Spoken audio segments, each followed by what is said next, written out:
All right, everyone. It is 9:08 a.m. on Tuesday, May 23rd, 2023, and so I'm calling to order this work session of the Board of Trustees. And now I would like to welcome Clerk Rodriguez for roll call. Thank you, Madam President. Trustee Mayberry. Good morning. Vice President Nicolette. Good morning. I'm here. President Smith. Here. Trustee Westlake. Good morning. Trustee Woodley. Here. Trustee Church. Here. And the student representative is probably in class as she should be. Thanks. We have a quorum. Thank you, Clerk Rodriguez. All right. For this morning's pledge, I have the incredible honor of inviting up the future principal of Proctor R. Hug High School and current director of Behavior, Hearing, and Placements, Mr. Tristan McElhenney. Allegiance to the flag of the United States of America and to the republic for which it stands, one nation, under God, indivisible, with liberty and justice for all. Thank you. All right, that closes out our section 1 for opening items, and now we'll move on to the first of the two big shows for today's work session in section 2. We'll go ahead and we'll open item 2.01. This is the presentation and discussion to update the Board of Trustees on the progress of the comprehensive review of the district's behavior manual and possible action for the board to consider, approve, and/or amend the proposed revisions to the contents of the behavior manual, communications plan, and implementation plan for the 2023-24 school year. This is an item for possible action. Our presenters today, we have a fantastic lineup. Dr. Paul Lamarca, our Chief Strategies Officer, Tristan McElhenney, our Director of Behavior, Hearing, and Placements, Jen Van Tress, our Associate Chief of Teaching, Learning, and Leading, and then I think we also have noted Andrea Shulowich, our Associate General Counsel. Thank you so much for being with you today, or being with us today, and we're excited for this conversation. Thank you, President Smith and Superintendent Enfield. For the record, Paul Lamarca, Chief Strategies Officer. We're slimmed down a little bit, so Jen and I will handle the presentation pieces, but Mr. McElhenney's here for questions, and I think Mr. Rombardo is going to support. Andrea is super busy right now. And thank you for this opportunity for this workshop. This is something we've talked about since early in the fall. Our objectives today is just to give you kind of a snapshot of where we're at relative to the manual revision. You had approved a project plan a couple months back, and so we want to bring you up to date with that. We do want to talk a little bit about state legislation as well as a more meaty discussion around federal legislation regarding special education students, and that's just a small snippet of laws protecting that group of students. Then we have a series of recommendations for you that we would like for you to consider taking action relative to. So when we last met with you, I believe it was actually March 14th, might have been the day when you approved the project plan. We were right at the stage of finalizing survey instruments and getting feedback from many stakeholders. And this slide basically summarizes who we received feedback from.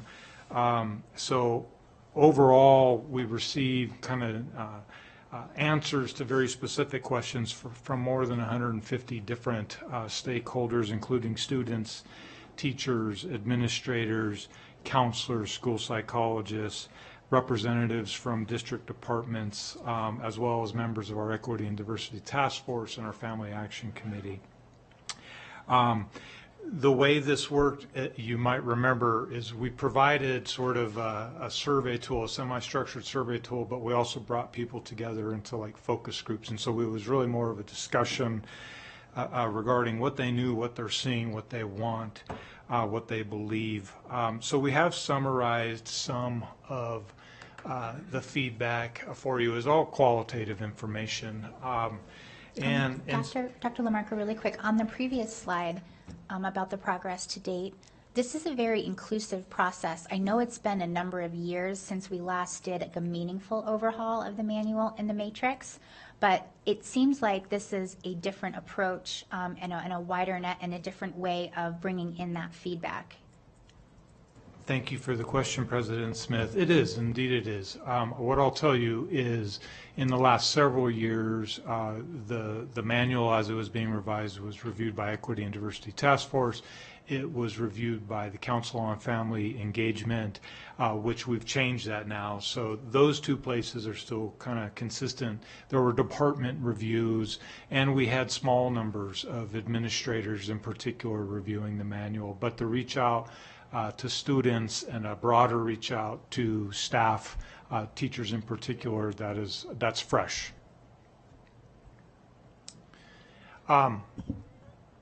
Okay, so some of the feedback that kind of came across really all groups were the manual is not well known, which is not necessarily surprising, but very few people, more administrators than anyone else, were aware that there's even a manual out there, a district process.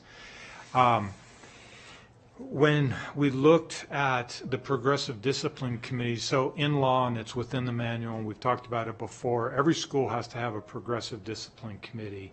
And this is a committee that is led by a principal or an administrative designee. There's an elected teacher or two teachers. There's an elected classified staff member. There are backup folks that are part of that committee. And this happens annually. In fact, one of the roles and responsibilities that you have taken is in addition to approving the manual annually, we have presented you that schools were in compliance because they submitted paperwork regarding creating these progressive discipline committees. Saying that, the large majority of folks didn't know what a progressive discipline committee was, whether or not there was one at their school, and they certainly didn't know their roles and responsibilities. Strangely, that included about half of our administrators. So this is an area of concern, and I bring it up and I'm highlighting it a bit because, and I talked to President Smith, and I know I've had several conversations with Dr. Enfield about this. We are going to do everything we can to create a better manual that will guide activity, and ultimately this is about implementation. It's not about the document. And so this is evidence to us that we've got a significant gap in implementation. I do believe COVID is a culprit, but like all of you, I'm kind of getting tired of saying that. Another significant kind of theme that emerged again almost from everyone was a lack of consistency from classroom to classroom in terms of expectations and in terms of how you discipline once a problem occurs. Lack of consistency between classrooms and school-wide expectations, and a lack of consistency or alignment between school kind of plans and the district plan. Again, to me, this is an indication that implementation isn't where it needs to be.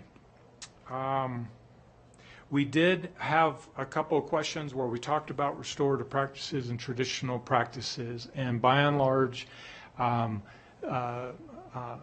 people who responded felt there's a place for both. It's important for both things to be part of the toolkit as we're working with students, and there was suggestions that it really needs to be done on a case-by-case basis. Sometimes restorative practices will work, sometimes they won't. And I think really there was evidence within the responses that it's a coupling of different disciplinary strategies that's critical. And we'll talk more about that later. We did ask about, so as we've talked about, and you've seen, I hope, in the matrix, especially with safety-related behaviors, there's always recommendations for consideration for suspension. It doesn't have to be used, but it's strongly recommended, and that will continue to be the case. But we asked, are there behaviors that also may be best dealt with suspension other than safety-related behaviors? And we didn't get a lot, but there was some. There were probably the most frequent response was, well, when there are smaller behaviors but they're repetitive and they're not getting better over a long period of time, kind of falls within sort of a habitual discipline sort of idea, although there's a specific definition for that. So that was something that came out. Vaping and drug use came out. Now that is something we recommend, or at least that is one of the considerations for first offense is suspension for vaping and drug use. And then not staying in a seat. And this actually came from our transportation department. So I was very specific about that is a safety issue, and it is something that has to be dealt with, because it's not just safety of that particular child, it'd be safety for other children. A similar question was, what are other safety concerns? Just without respect to suspension, what are other safety concerns? And and here is, again, there was mention of drugs and vaping, elopement, meaning kids that are at school, but then they leave. Either they run out of the classroom or they run out of the building. We've had a couple of instances this year with schools really being kind of frustrated and not knowing what to do when a student elopes from a building. They're gone for a couple hours and then they try and come back because they really don't know what they've done in the meantime and what they're bringing back into the school, and that's a problem. Could raise a safety issue. On campus, out of class, we have an actual code now within our attendance coding, and that's kind of a post-pandemic phenomenon. So one of the things we experienced a lot of last year, and it continues this year, are students who are at school, but they're refusing to go to class. They're just hanging out in the hallways, or they're just running around. And at times, that is creating safety issues for schools. Cell phones, social media, I think we would all agree on that one. Repetitive language, repetitive inappropriate language can become a safety concern. Race-based and LGBTQ-based discrimination, any discrimination and bullying, we already include that within safety. And then there was mention of TikTok challenges, and especially last year, less so this year, I think, but last year at a middle school level in particular, we had. Why did you say that about Yeah, no more TikTok. So this is kind of a summary of this feedback, and that process within the project revision plan brought us to this day. So we're here at this day, and then the steps going forward is obviously we're still amidst the legislative session. There will be some changes. We'll have to review those, and they're kind of held up. We'll talk about that momentarily. We would like, after we get direction from you today, to get a revised manual completed by June 23rd, with the hopes of being able to present that to you on June 27th for some preliminary approval. We expect that you will have comments and changes you want at that point in time. The goal would then be to get the manual complete, ready for school review, the final review at the end of July, get it to principals August 1st or whatever the closest date is when we get that done, have them assemble their progressive discipline teams, have them review the manual, give us feedback, and then seek your final approval on the manual in the first meeting in September. Now, that actually will speed the process up, and we'll talk about that later, by more than 2 months from what we have done historically and what's required by statute, depending on how statute might change. All right, so we're going to talk about a little bit of state legislation just very briefly, and then I think the meatiest part of our conversation is around special education, and Jen's going to take it from there. So the Nevada legislative update, we still have 2 bills that are sort of making their way through. We thought one of them had died. That was Assembly Bill 330, but a special waiver was granted, and so that bill hangs on. At the time we put this together, we were informed it had died, and that's fine. It hasn't died. It carries some good language. As you guys know from our last meeting, we contributed to language in that particular bill. Assembly Bill 285, that's the bill that's sponsored by Dr. Angie Taylor, Assemblywoman Taylor, and several co-sponsors. And we have been asked to testify in support of that bill as well. And we did, and we did that again. As well as Trustee Mayberry and Trustee Rodriguez were also there at the hearing that's referenced here last week. The bill does several things which we support. It provides the latitude we need to have long-term placements, whether they be suspensions for a semester or expulsions for a year, for battery on staff and for distribution of controlled substances. I think part of the criticism of the governor's office and through the lens of that bill is it's not mandatory on a first offense, but it definitely provides us the latitude to do that. And given some of what we'll talk about later, that's what we would do in those particular cases. Assembly Bill 285 still requires the use of restorative practices. That's true of Assembly Bill 330 as well. Assembly Bill 285 relaxes some of the age-based distinctions between 11 and 10. You'll remember that that was something that we were concerned about. We had signaled to the legislature, the governor's bill does the same thing. We had signaled to the legislature through requests that we do not support a child under 11 being permanently expelled, but we do support them being expelled, because remember, an expulsion within the language of the law, it's not you don't go to school, it's that we have the option to put you in an alternative school for 180 days.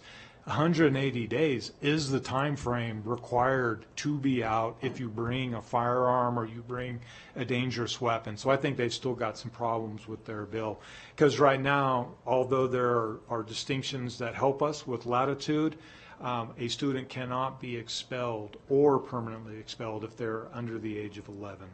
I think that's more of a detail. We're fine with that, but I wanted to bring that to your attention. Both bills, and 285 in particular, brings in more accountability, requires quarterly reviews of data at the school level as well as at the district level, with a specific emphasis around analysis of disproportionality. It also requires annual sharing of information to the State Department of Education, in which the superintendent of public schools, state superintendent, would be reviewing and potentially requiring districts to have a plan to address the disproportionality. That is the biggest resistance to some of the traditional discipline, is that when you look at traditional discipline, there is a lot of disproportionality, and that is a problem. Finally, in Assembly Bill 285, and there's other language within 330 that is similar to it, for any student who is suspended for more than 2 days, that's whether or not they're temporarily removed from a classroom but they're kept within the building, that's still a suspension from that classroom, or if it's out of school, the school will have to develop a plan of support that includes minimally the educational services that they'll receive while they're out, if it's for an extended period of time, as well as positive behavioral supports to support them as they transition back in. So again, what you're seeing in that bill is this coupling of traditional discipline, suspension, with planning and restorative practices. Okay. So the Dr. Lamarca, yeah. I'm going to invite Dr. Enfield. Thank you, President Smith. Hi, Dr. Lamarca. Apparently, I'm entering phase 2 of my head cold. I thought it was going to be a phase 1 event, but so I apologize for the nose blowing and the stuffiness. I did, though, want to say this up front, and I apologize for not prefacing your presentation, Dr. Lamarca, with this. I think it's important for the trustees and the public to know how instrumental Dr. Lamarca has been in working with the governor's office, with the legislature on these issues. He has provided hours of expertise to make sure that we get this right, because we know how important this is and we have a moment right now to get it right. And so I just want to thank him for being so incredibly helpful and making yourself available to the legislature and to the governor's office in this work. Thank you, Paul. Thank you very much. I didn't expect that, and I appreciate that. The last comment I wanted to make is, when we did see that 330 was looking like it was going to die, we worked with Dr. Taylor to take language that essentially was in 330 and move it over to 285, specifically around students protected under McKinney-Vento. These are our CIT students and our students in foster care. until we did that, there was actually a provision in the bill, which is in statute right now, that really prevents a student in those circumstances from being long-term suspended or expelled for any reason. So that's a real hole, and we're trying to get that addressed. So we don't know what's going to happen. It's going to apparently be a very interesting couple of weeks. There's leveraging that's occurring, but we will keep you informed. And we don't know exactly where we go with the manual till we have that in place. So I'm going to turn it over to Jen, and she's going to walk us through some federal legislation next. Good morning, Jennifer Van Tress, Associate Chief of Specialized Instruction. Thanks for this time this morning to talk about special education and behaviors. Always an interesting and hot topic. We've provided you with some global definitions actually out of IDEA, which is our federal law that defines what we do for students with disabilities, starting with the IEP team. So our IEP team is the group of professionals, including the parents, sometimes the students, depending on the age, an LEA or the school administrator, general education teacher, special education teacher, and if needed, any related services. So your speech pathologist, your occupational therapist, your behavior analyst could be part of the IEP team. And this is the group that sets the goals and objectives and determines what we need to be addressing as far as behavior and through the IEP process. So the goal and for us, and as according to the law, is that we always instruct our students with disabilities in the least restrictive environment, which means that they are in general education. And when I presented a couple weeks ago, some of our data showed that over 85% or around 85% of our students with disabilities are in our general education classes 80 to 100% of the time. So when you're thinking about where our students with disabilities are the majority of the time, they are in our general education classes, as they should be. That is where they will get their Tier 1 instruction. And without exposure and opportunities to learn Tier 1 instruction, we will not have our students graduating with a standard diploma to be successful individuals in our society. So always our goal is to keep our students in the least restrictive environment. Now, suspension for students with a disability or students with an IEP. You can suspend students with a disability. Law, this is where it gets fun. So if a student commits one of what is called the big three would be weapons, illegal drugs, or serious bodily injury, severe bodily injury. Those constitute what would happen as a 45 school day placement out of school, and that is what we call an interim alternative educational setting, or an IAES. If a student does that, no matter what, we have the right to move a student into an IAES placement to determine what is best for the student. Why did the student do it? What happened? Is it part of their disability? Did we implement the IEP correctly? It gives us the time to figure out what's going on. It also provides time for the school. What happened? What was the result? How come the student did what they did? That 45 school days, so we're talking about a quarter of a school year. So we can remove them. And then the IEP team will come back during that time and determine what's best for the student. It may be that the student is not in the right placement. Now, when you think of placement, that is different than location. Placement is an IEP team decision, and so placement can be least restrictive environment, where they're in the general education setting. It can be a self-contained program. It can be a self-contained school. Those are placements. Location is where the services are actually being provided. So is it their zone school? Is it another school, comprehensive campus? Is it a self-contained program at one location versus a self-contained program at another location? So location is always the purview of the district, and placement is an IEP team decision. Okay. So we have the big three, which is our 45 days. And let's take a second just to cover what severe bodily injury is also. Severe bodily injury is not a bruise. It's not a punch in the arm. It's not even just a bite.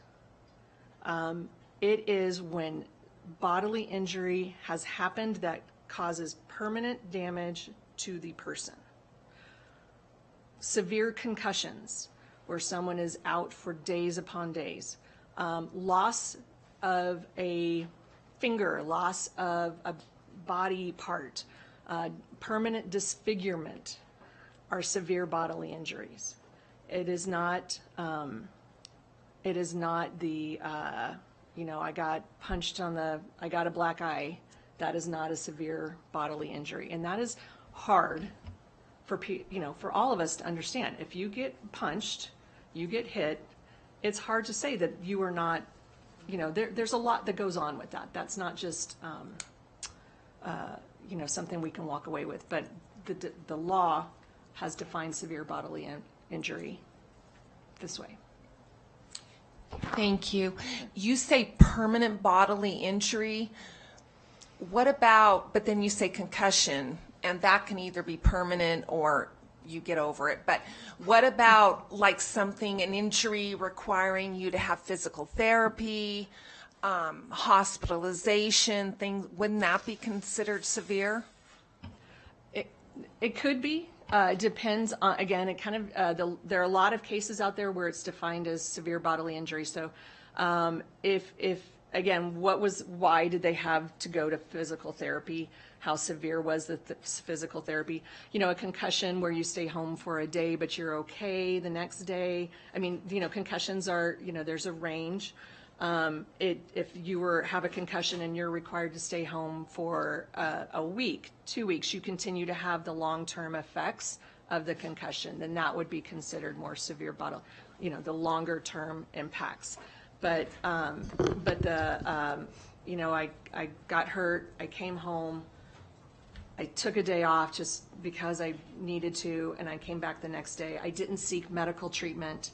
So if a staff member or a student doesn't immediately go to seek they don't feel like it's severe enough to go get medical treatment right when it happens, then you're looking at that. Severe bodily injury has a very high level threshold to meet. It's not, unfortunately, it's not what we see a lot or we hear a lot about. It doesn't meet that threshold. Thank you. And to that, thank you for that question. So what are the qualifications of the person or persons who would make that determination? So typically under those circumstances with special education students, there are other circumstances that have happened. So usually they will call the special education department. This is what's happened. We work with our legal team to define. We work with, what are the reports from risk management? What do the doctors recommend from the visit to Concentra? What are the results, and what are we getting from the medical professions as well? Mm-hmm.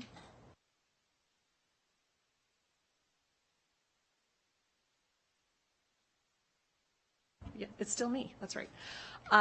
So the other part on suspensions are that, let's say it's not a 45-day.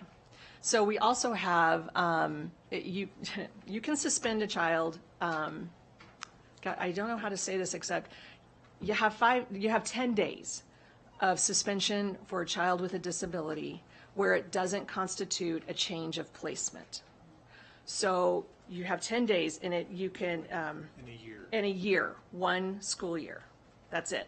So let's say you have some small incidents that are maybe part of the disability, may not be part of the disability, but you say, oh, a day of suspension here, 2 days here, another day here.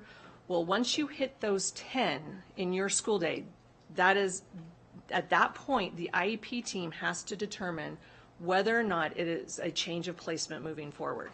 Now, the way that we do that is through what's called a manifestation determination. The manifestation determination, we recommend for teams to do at approximately 6 to 7 days of suspension, you need to start looking at those behaviors, what's causing the behaviors and why are we resulting in suspensions? And there are 2 questions to ask. Is the behavior related to their disability? And has the IEP been implemented with fidelity?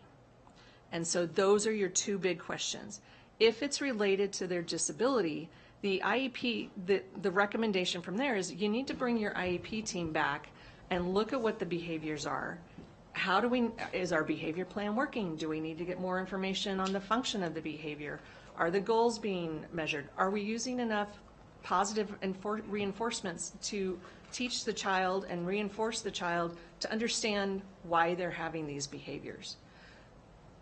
And then also, is the IEP being implemented with fidelity? Is every teacher who works with this child following the behavior plan and implementing it with fidelity? That's a lot. So if we aren't, then we have to come back and do training. We have to provide additional support for our staff. We need to be, maybe we need to provide some sub-teachers in where we can work specifically with the teachers and the staff to be able to implement the behavior plan and relook at what's going on.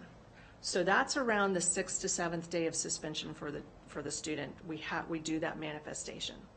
Hopefully, from that manifestation determination, we can implement an updated behavior plan and we're able to change the behaviors of the student. But no matter what, when we hit that 10, we've hit a change of placement. So I see hands. Thank you. So this is a really important point. So a member of the IEP team is also the child's parent or guardian. So when you reach that 6 to 7 day point or the day 10 point, I understand that the IEP really evaluates a student's placement and location within the district. I am of the opinion that although absolutely we control what happens at school, the needs of a child extend beyond a school day.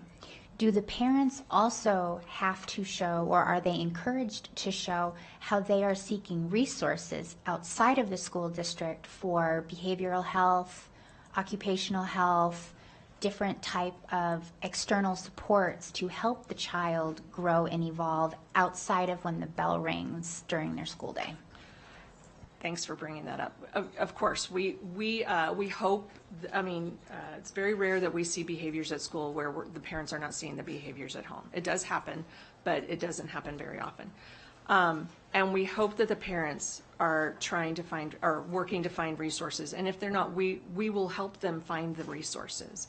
That is where our school counselors, our school social workers become involved, and they help the families address the behaviors. There are times where we may need to seek, there are some behavior analyst programs outside in our community. We would help get the referrals to them so that the behavior analysts can come into the family's home, work with the families, that we collaborate.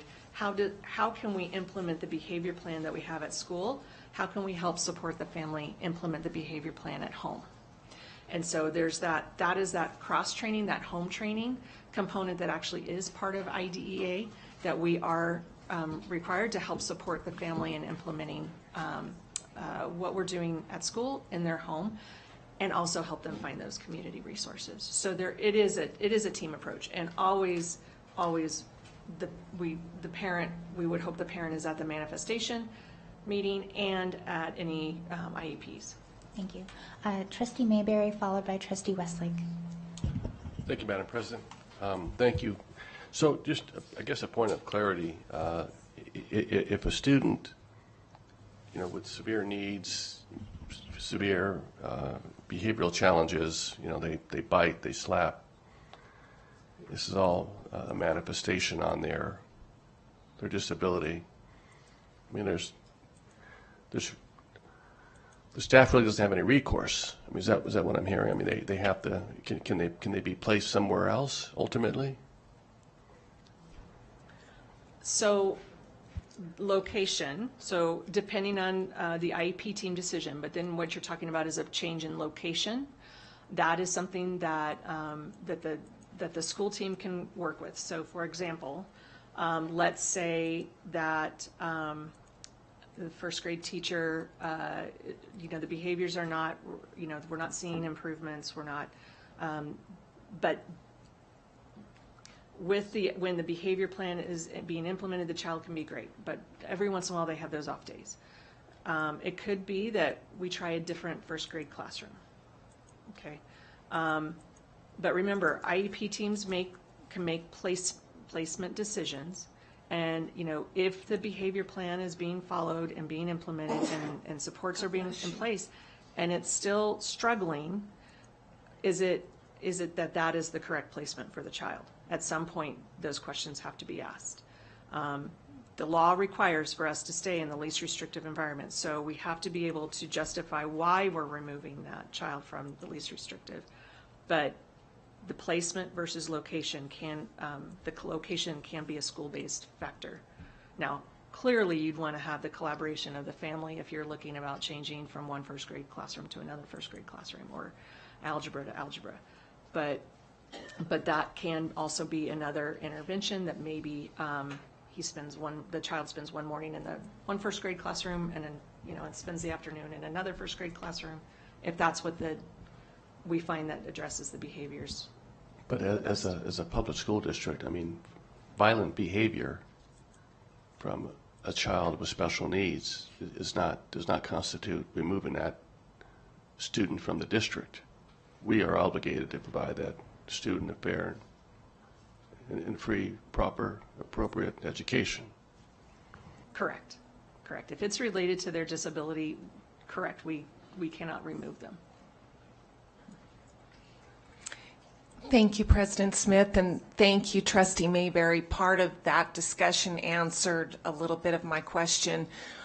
Do we have the ability, before it gets to that, I know you said that, and we should be proud of having our kids 80% to 100% in mainstream classrooms, but if we're seeing things kind of heading downhill, do we have the ability to be a little bit more proactive and say, you know what, maybe the general classroom is just too much for Johnny or Susie right now, and kind of back off of that and put them back into a more restrictive, more intensive environment before we get to this, which is almost, to me, it looks a little bit like failure, other than the fact that we are stepping in and we want to be proactive. Maybe we could head this off if we jump in a little sooner. Thank you for that question. So that's the whole purpose of a functional behavioral assessment and a behavior plan. So before we get to any of this, once we start seeing the behaviors, you really want to find out what the function is. Sometimes it may be escape. It may be overwhelming to be in the classroom, but what you want to do then is to say, based on the behavior, on the information we have, we know that at 20 minutes into class, Johnny's reached his point, right? And that's where we start to see the physical or the verbal aggressions. Well, at 18 minutes into class or 15 minutes into class, and then Johnny gets a break, and the school counselor comes and takes him for a walk, and he gets a break from class to reset. I've done this as a principal. I did this a lot. I had a child that I had to go down, and every 8 minutes gave the child a break, because at 10 minutes the child went off. And so we would go and get that reset, and based on the data, we would go back in, and every 8 minutes we would go down and take a break, kind of walk around, have him do an activity where he was able to relax and reset and go back. And we had this system in place where we rotated through. Then, based upon that success and seeing that worked, we increased the time. So then it went down every 12 minutes, and we extended that time. And as that time, we built that time in, and that would be what we would consider a time interval behavior intervention. Then we were able to extend it. It worked. We never had to ultimately remove the child. Now we see a lot more of that post-COVID. But it's the point of having a solid behavior plan in place and following that behavior plan. And we did that for about a quarter. We increased it every 2 weeks. It went from 8 minutes to 12 minutes to 15 minutes every 2 weeks. We upped it, and by the quarter he was there. And if you think about it, it was a kindergartner. They change activities in a classroom about every 15 to 20 minutes anyway, because that's the nature of the curriculum in the classroom. Then he was able to take a break, and we were able to come back and take a break, and it started to align with what was going on in the classroom. It took a lot, but it worked. And that's what the research shows works when you're looking to address from a behaviorist standpoint. So. I like that idea of acclimating the child and building up their resistance and tolerance.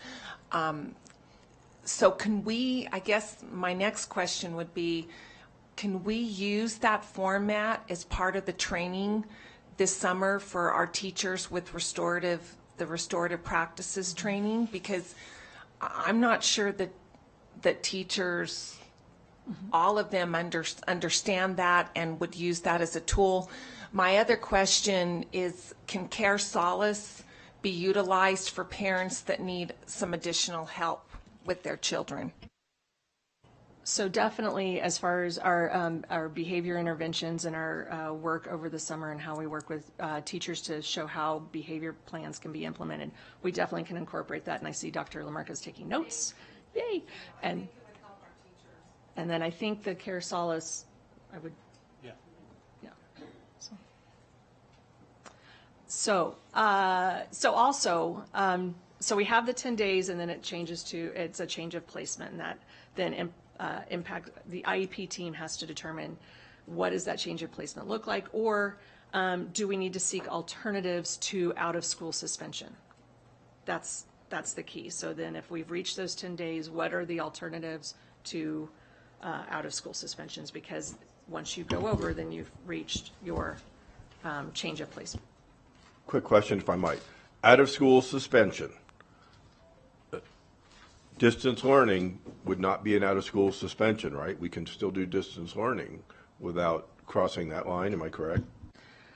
So what you have to ensure that you have to provide the student with their IEP services as written in the IEP. So that if it's not written as a distance learning IEP, because then you would be, they're out of the school suspended one day, then you can't do that like that. The law would not agree that that is how you provide your specially designed instruction. And then a follow-up.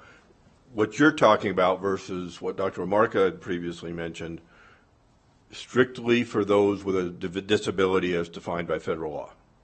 Correct. Doesn't apply to any of the other kids. If you have an IEP, is that proof positive that you have a disability? Yes. Okay. This also, I do want to clarify about 504s. So students with a 504 also have a disability. They just don't require the specially designed instruction that a student with an IEP has. Yeah, I just don't want to merge the two or get us confused, because I confuse easily between the standard everyday practices versus the disability. A student who doesn't have a disability that does a assault or battery on a staff member doesn't have to be severe. That's a whole different apples and oranges. Okay, making sure we clarify that. Thank you. Can you explain just a brief description of a 504 student, just for those that don't know? Thanks. So a 504, why we call it a 504 is it is actually Section 504 of the ADA, American with Disabilities Act, from 1970 something. 74, is it 74? It's 504 and 74. Okay, so it's Section 504. So that's why we call it a 504. It doesn't really have anything to do with what it actually means. It's just a term that is what they use in law and how districts use it. A 504 means that a child has been found to have a disability, but they do not need specially designed instruction. But they do need accommodations. So let's say that a child with I'm really reaching here. So a child with cerebral palsy that doesn't have specially designed instruction, but they need a special writing utensil. So they need a pencil with a grip, or they need a slant board. That would be something that they would get in a 504, or assistive technology devices. So a child who has ADHD, who may just need a graphic organizer in class to help them stay focused on what they need, may not need specially designed instruction, but they do need some accommodations that we can handle in a classroom. So think about the IEP being the center, and then the 504s kind of hovering around the outside. They all have a disability, but the ones in the middle have the specially designed instruction. Thank you. Sure. Trustee Mayberry. Oh, thank you, Madam Vice. Just to piggyback on what I asked earlier, and kind of bouncing off of what Trustee Westlake said, you know, these are extremely difficult issues, and I think that's why we need more special ed staff and aides and such. But I do hear, you know, when I tour schools, oftentimes, and maybe I wasn't as direct as I should have been, you know, I do hear, well, there's nothing we can do, you know, when it comes to some of these severe special ed students, particularly on the behavior side. And to me, it just doesn't seem like an acceptable answer. You know, there's nothing we can do. I mean, I hear that. That's verbatim multiple times throughout my school visits. So I wanted to plant that seed with you and you know, see what kind of response you could offer from that perspective. Thank you for that. There's always something we can do. So I do, when I hear that as well, I'm like, oh, well, we're not thinking outside the box enough. You know, there are a lot of options that we can do for in schools where you don't change placement, but you can change location. And remember, we want to keep our students in Tier 1 instruction. So what are the options? And it could be AM in one gen ed class, PM in another gen ed class, if the child is fine with switching locations as far as, you know, that they're easy to transition, and they too probably need a break from that class and the peers and need, you know, an opportunity to go someplace else. You know, so those are options out there. We just have to think like outside the box of what we can do. You know, do we need to go back and look at the behavior plan and have someone coming back in and helping the child take a break more often? Maybe they go and do their maybe it's during math class and they have a math activity they need to complete. Maybe they do that math class with the school counselor. Maybe they do that math activity with a special ed teacher. Maybe they do that math teacher with their favorite person from the lunchroom. You know, there are a lot of opportunities where, you know, you can still have access to Tier 1 instruction and in the general education setting that doesn't have to be, you know, that we have opportunities in our buildings and just. Well, I appreciate you saying that's not an acceptable answer. That's because I agree with you. Thank you. Thank you, Jen. A comment and a quick question as well around 504s.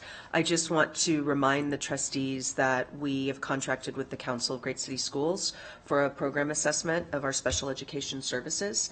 It won't only look at what we're currently doing, but it will benchmark us against other similar sized districts around the country.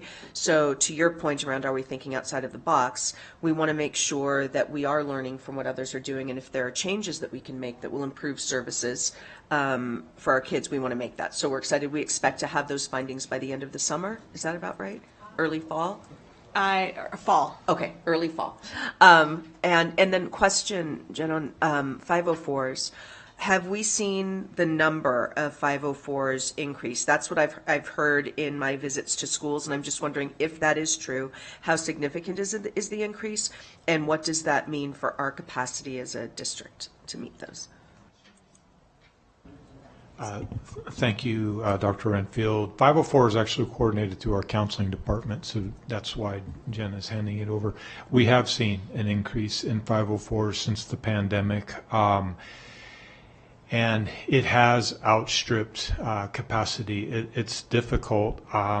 We recently went to financial review committee for additional funding to pay for some of the services that we're having to provide. It's one of those things that kind of ebbs and flows a little bit, but since the pandemic, it has been on the rise. And for clarification, and thank you, Dr. LaMarca, we do not get nearly the level of funding when it comes to 504s that we do for special education. I think that's really important to note. And I also believe that, and even though 504s is out of counseling, we are going to want that to be a part of our special education program assessment, because in many places 504s do fall within special ed. This is an area of the central office where I am concerned that we are understaffed and under-resourced. And so we're going to have to take a hard look at that, because we want to make sure that every child is getting what they need, but that we have the staff to support our staff in meeting those needs. Thank you. Thank you. I know I'm asking a lot of questions, so bear with me. I'm just trying to get educated here. Can you give us an idea of what types of IEP students are doing the most disruptions in the classrooms? Like it's kids with these IEPs that are doing most of the violence or language, that kind of thing? We're going to probably want to approach that with care, because I don't know that we would want to signal in case families hear that if it may not be their students. So I want to and I'm not even the lawyer, but before he kicks me under the table, I want to make sure we approach this with care, because we don't want to assume one way or another, and we also don't want a headline to be like students with this disorder are leading to 75% of that. So I want to be really careful. It's a good question, but I just want to be careful in how we approach that. What about behaviors? What are the most behaviors we're seeing?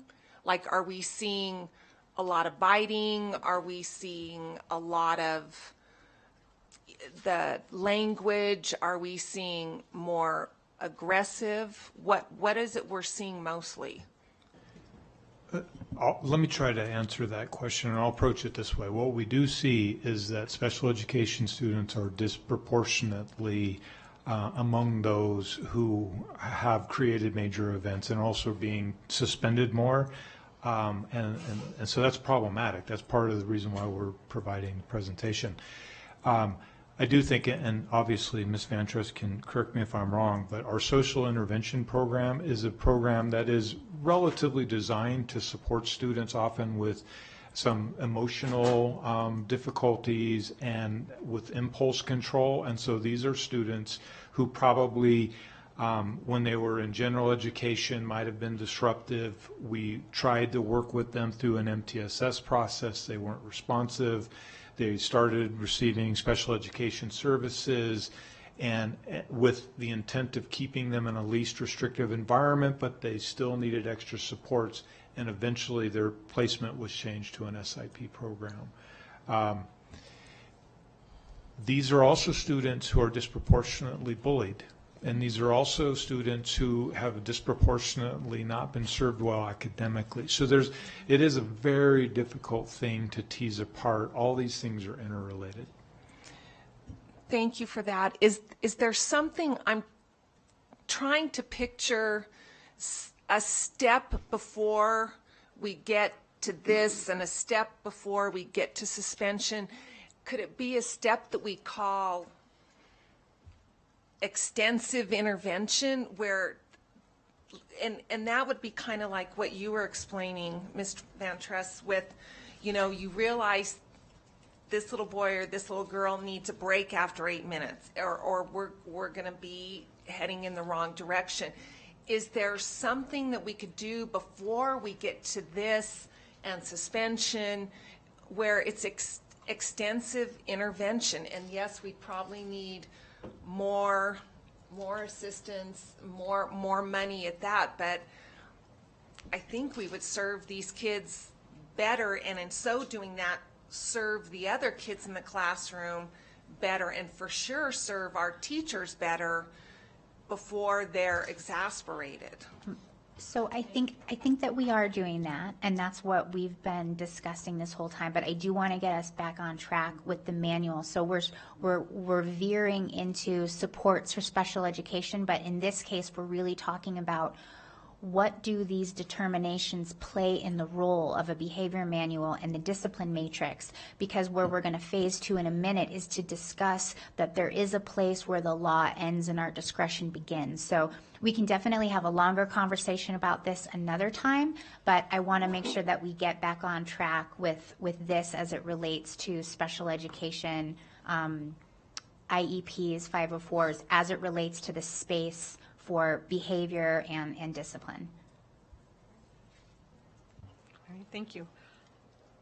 I have no idea where I was. Okay. So the manifestation determination, one thing that I do want to make clear is that if it is determined that it is not a manifestation of their disability, then all of the rules that apply to normal, typical disciplinary procedures apply. So remember the 2 questions for the manifestation: is it related to the disability, and have we implemented the IEP with fidelity? So when those 2 questions and it's not part of the disability, then disciplinary procedures apply. Okay. And then, the last part, just to let you know, is that Nevada law and we are not allowed to suspend a student with a disability for more than 5 days straight. So if it is a situation where we have an incident that happens, you cannot go over those 5 days concurrently. But remember, you have 10 days before it's considered a change of placement. So if you use all 5 in one incident, then you're kind of on the short end on the other side. So we don't encourage schools to use all 5 at once, because not that you don't want to burn through your days. That's not exactly how you want it to make it work. But what constitutes the behavior to think about such a big time for a suspension?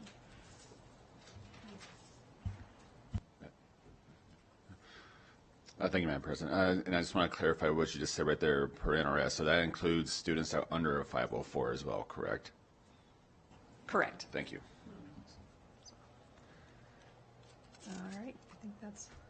So, thank you, Jen, and I'm really thankful for the conversation, because actually this is what may at times lead to some of what Trustee Mayberry has observed in class or in schools is this is complicated, and so at some points it can feel as if we can't do anything, and that's more of an emotional response. And so I appreciate Jen's response that there's always something we can do.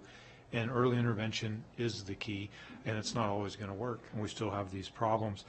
Just a couple of other quick things. I think that's a really important distinction. That's part of what has been and will be in the manual is the 45 days versus a longer term out of zone school placement, depending on the manifestation. That's a key thing that has to occur. If you remember, and we don't have it on a slide today, but we provided you guys some definitions. So habitual discipline by statute is having 5 significant suspensions. A significant suspension is a suspension of 3 days or more. So by Nevada law, a student with a disability cannot be a habitual discipline problem. And that is also true within case law and within IDEA. The argument is that a pattern of behavior is associated with a disability. So there are some subtle things that create some of this confusion with our administrators in buildings and teachers about feeling constrained, because there are real constraints. There's also, and I don't want to get into the area, but it was related to something Mr. Church said. If we suspect a disability, but there's just not an IEP in place, protections kick in.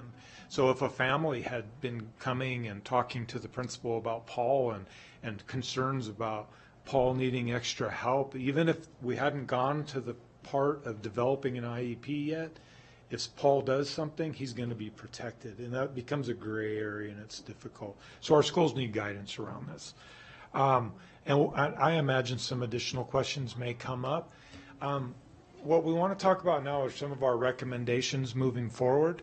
So what you have here, and this applies to several of the slides going forward, everything going forward that you see that's shaded green would constitute a new section or a new thing that we're proposing we do. When you see something shaded in yellow, we're talking about significant revisions. And then when you see no shading, more or less, we're talking about things that already exist and they probably won't be changed a whole bunch.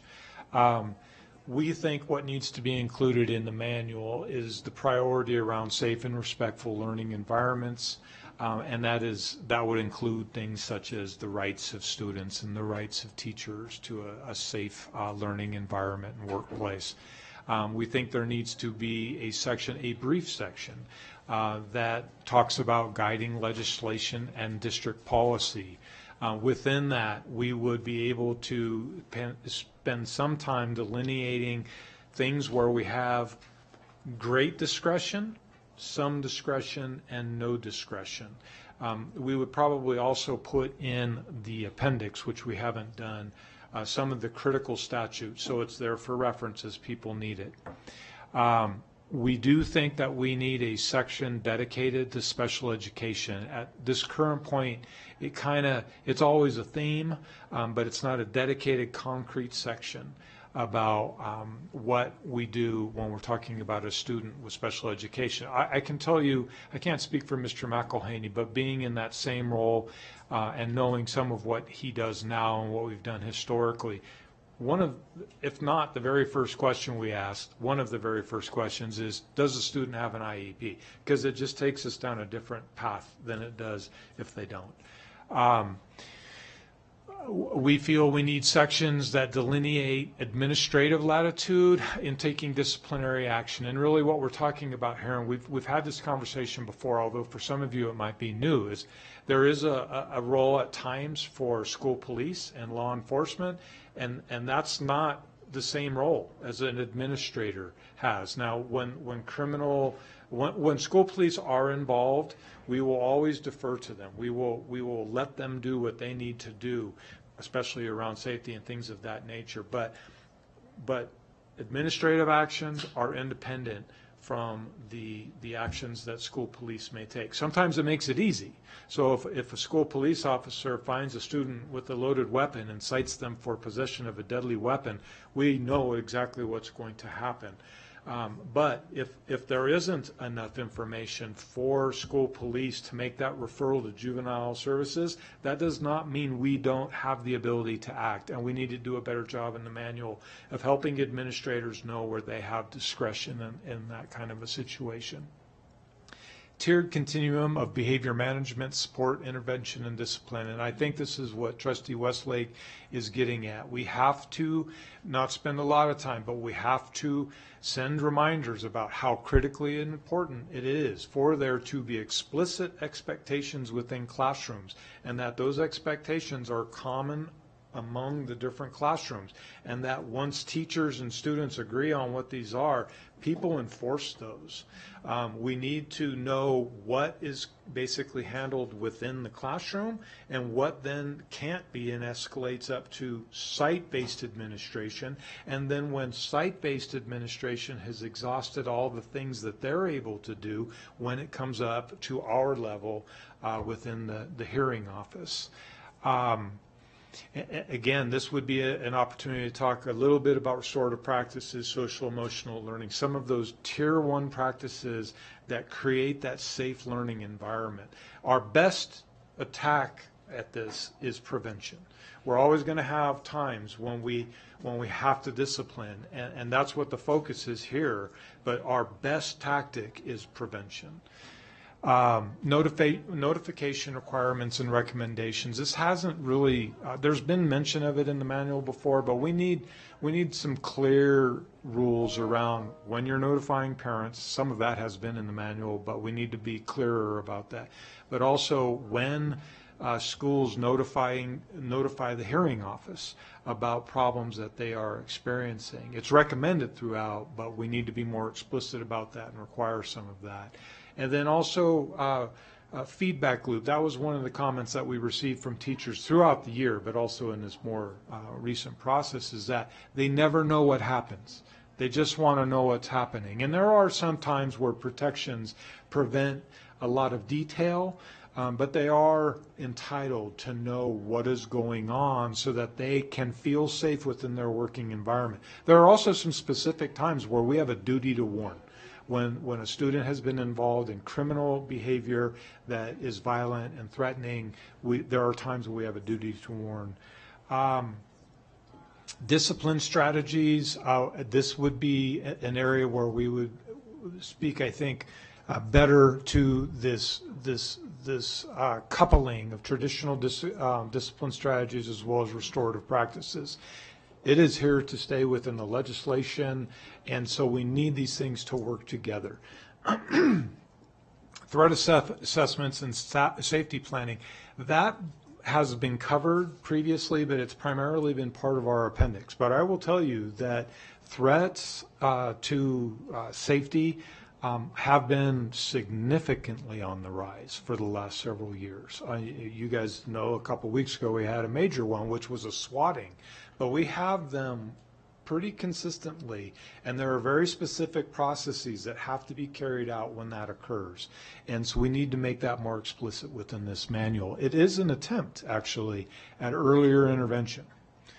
The behavior hearing process, there will be some, if you approve this, there will be some language regarding that. It probably won't change a whole heck of a lot. Transitions to and from temporary placements. Again, this is being required now in some of this legislation. It's something we've been working toward, but I think it's going to be explicit in law now. So especially if that comes to fruition, there's going to have to be attention to it.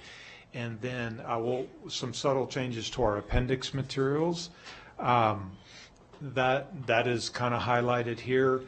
We want to reorganize the matrix itself to make it a little more user-friendly, groups behaviors in ways that make sense, easy reference, clear guidance around recommended consequences that can be both traditional and restorative practices, and also clear guidance on recommended interventions and supports. Dr. Enfield, before you go, I just want to really bring to everyone's attention these two slides, 10 and 11. This change with the behavior manual and the matrix is not just a minor edit, okay? The green are completely brand new sections that don't exist right now. The yellow are significantly revised.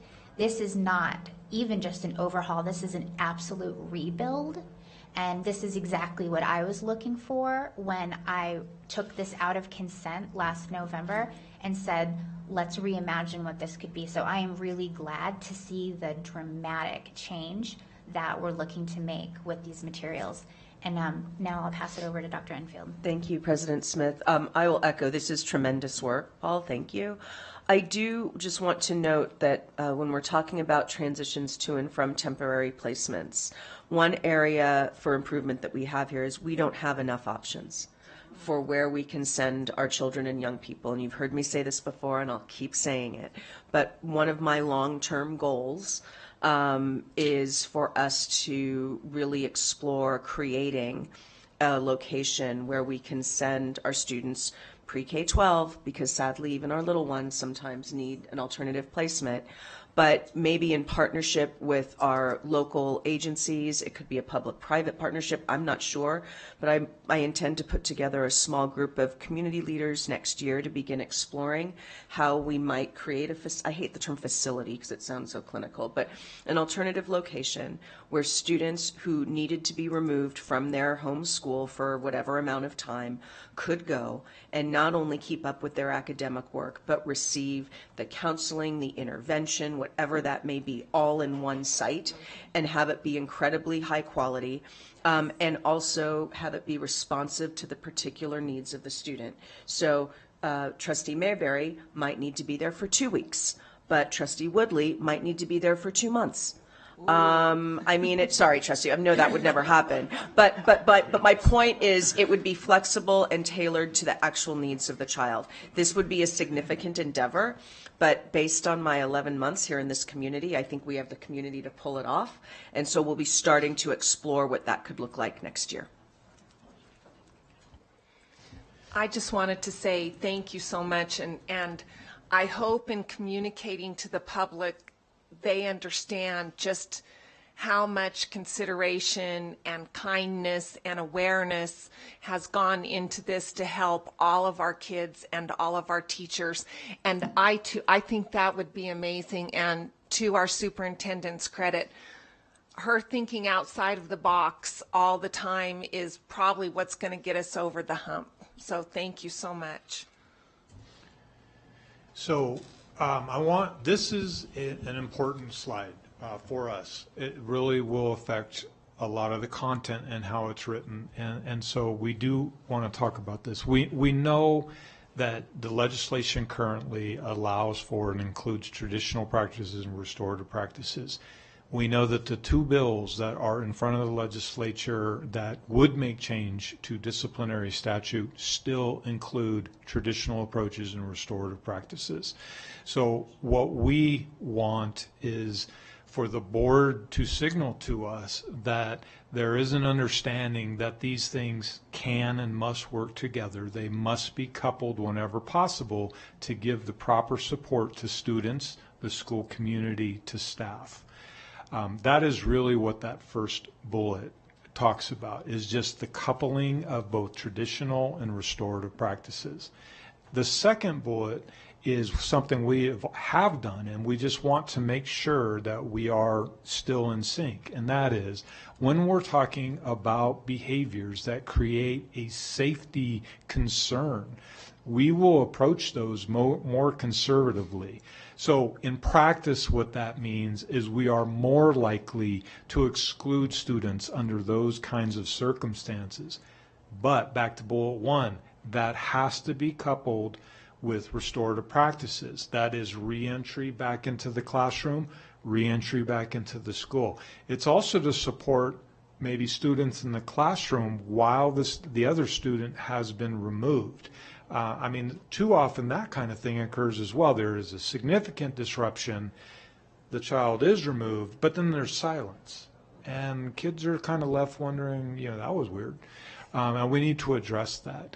The third bullet is when we're talking about behavior, which is problematic, but it's not creating safety concerns or as significant as safety concerns, or maybe it's just procedural in nature, we are going to lean heavily on restorative approaches, early intervention, prior to getting to a point where we have to use traditional exclusionary practices.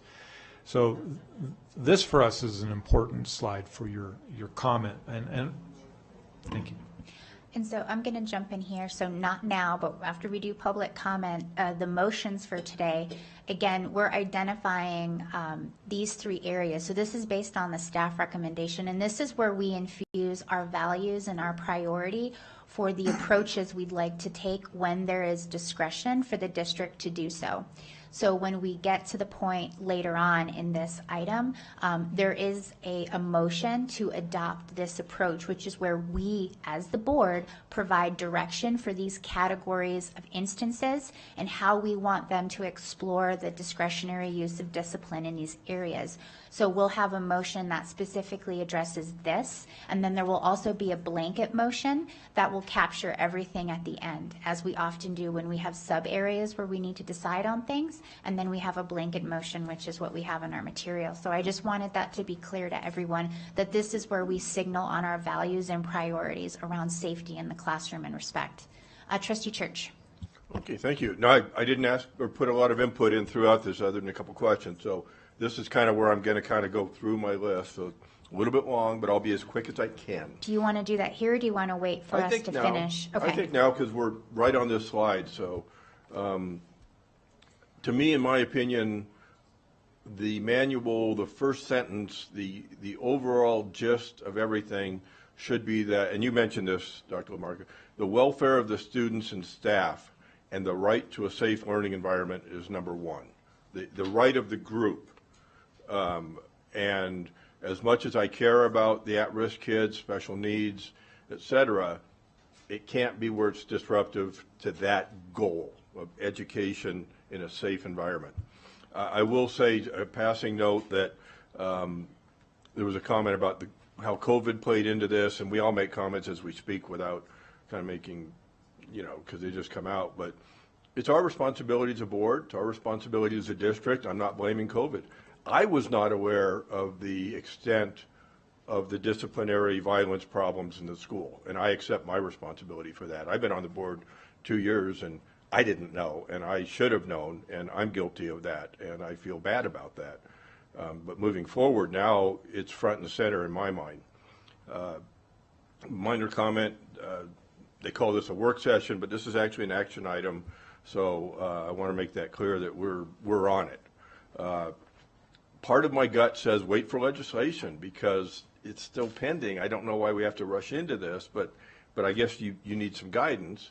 And I will state my opinion personally. AB 400, I think, has got a lot of good stuff. Obviously, it might get negotiated away, but I lean towards AB 400 versus the other ones. That's my personal opinion, not representing the board. All right. The one thing in here, and we know how much, those people that know me, how much I care about at-risk kids and preventative stuff, but I also want to bring up what's called the broken windows theory, which isn't, you wouldn't put it in the manual, but it's a concept that minor infractions become major infractions. If you let student Westlake wear her hat backwards and that's against the rules, and you go, well, it's minor, and then pretty soon student Mayberry's sagging his pants where they're not supposed to be sagging. I'm not going to pick on you, but you've been picked on. But they become major.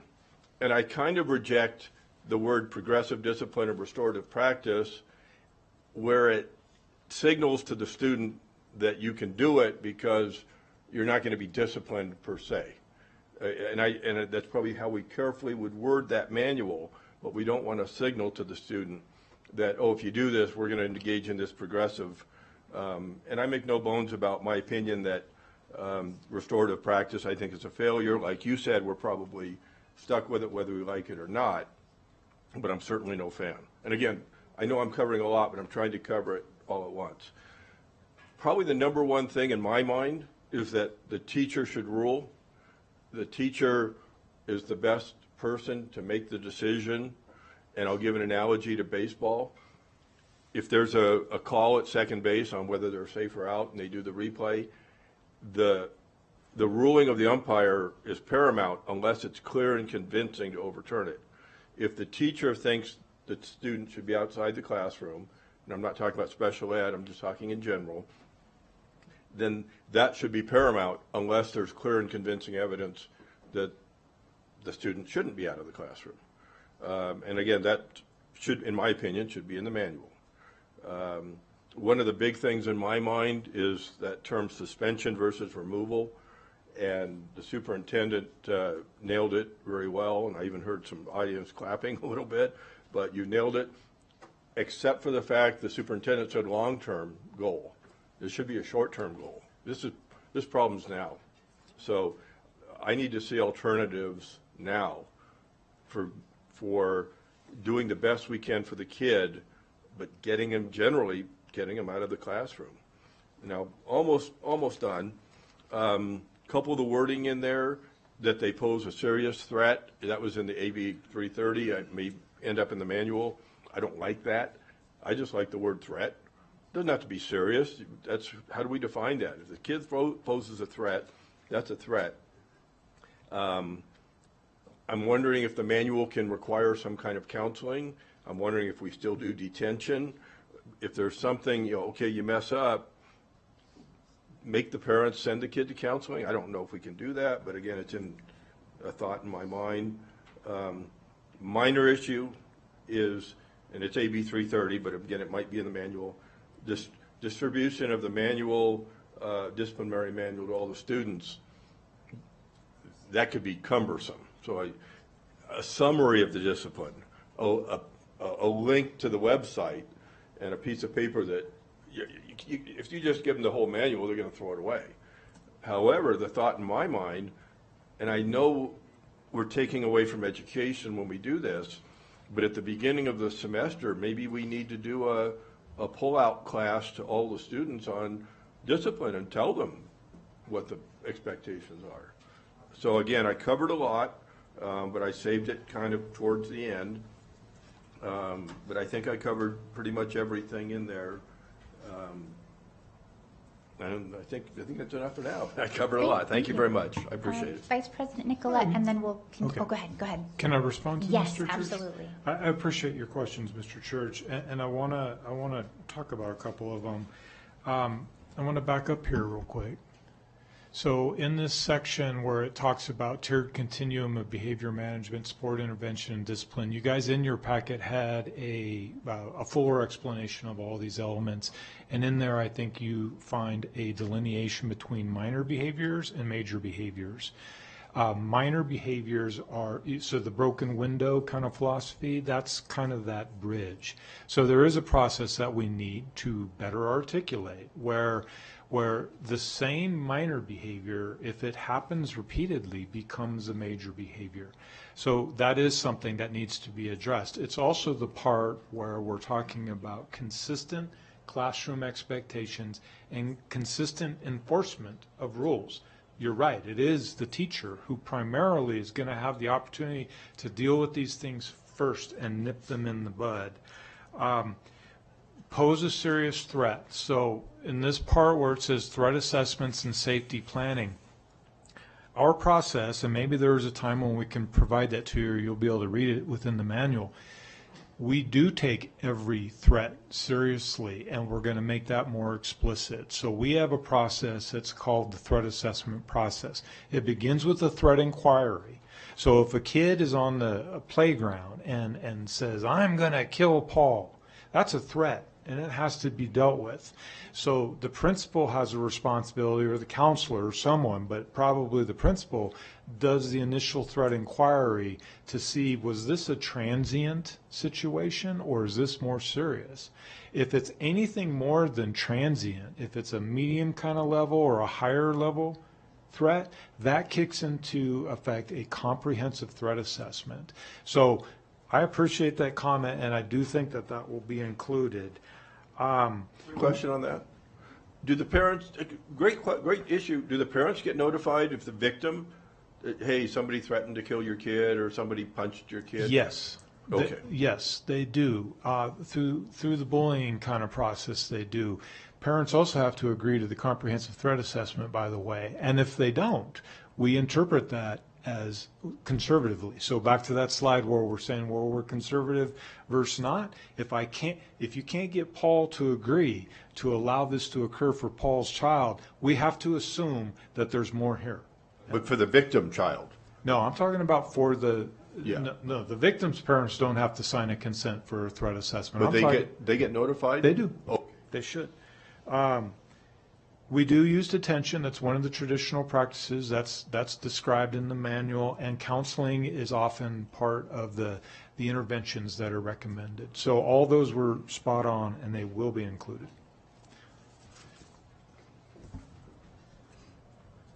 Thank you. This is wonderful discussion. Couple things are very important to me, and they really are very broad-based, so I will share them. It's clear our students have given us a call to action to help. Our teachers have given us a call to action to help, and we have a responsibility, of course, to do that. Spot on with our superintendent about we need to identify, design, and implement alternative places for our most precious gifts to go while we're helping them work through whatever they're working through.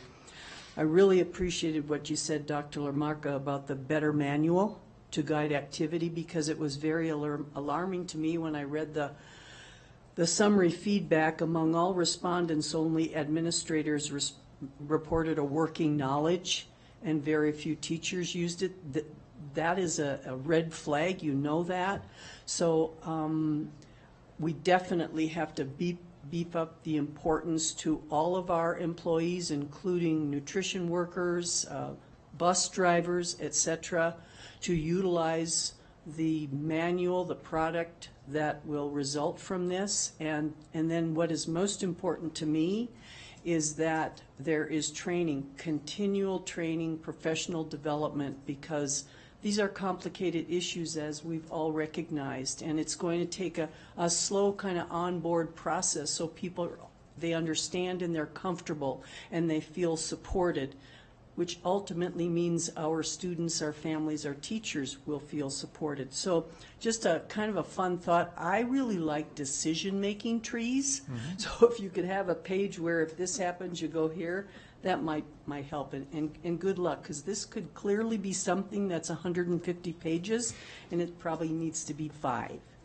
Thank you. Thank you for that. This next slide, I think, gets to the point you're making, Dr. Nicolette, as well as you, Mr. Church. So these next 2 slides are really now moving away from the content of the manual and then to its implementation. The manual, as a one document, is really pitched towards administrators. So it's not super surprising to me that teachers have less awareness of it, because the manual is almost really, for MTSS language, it's kind of tier 3. It's like when everything else hasn't worked, what do we do next?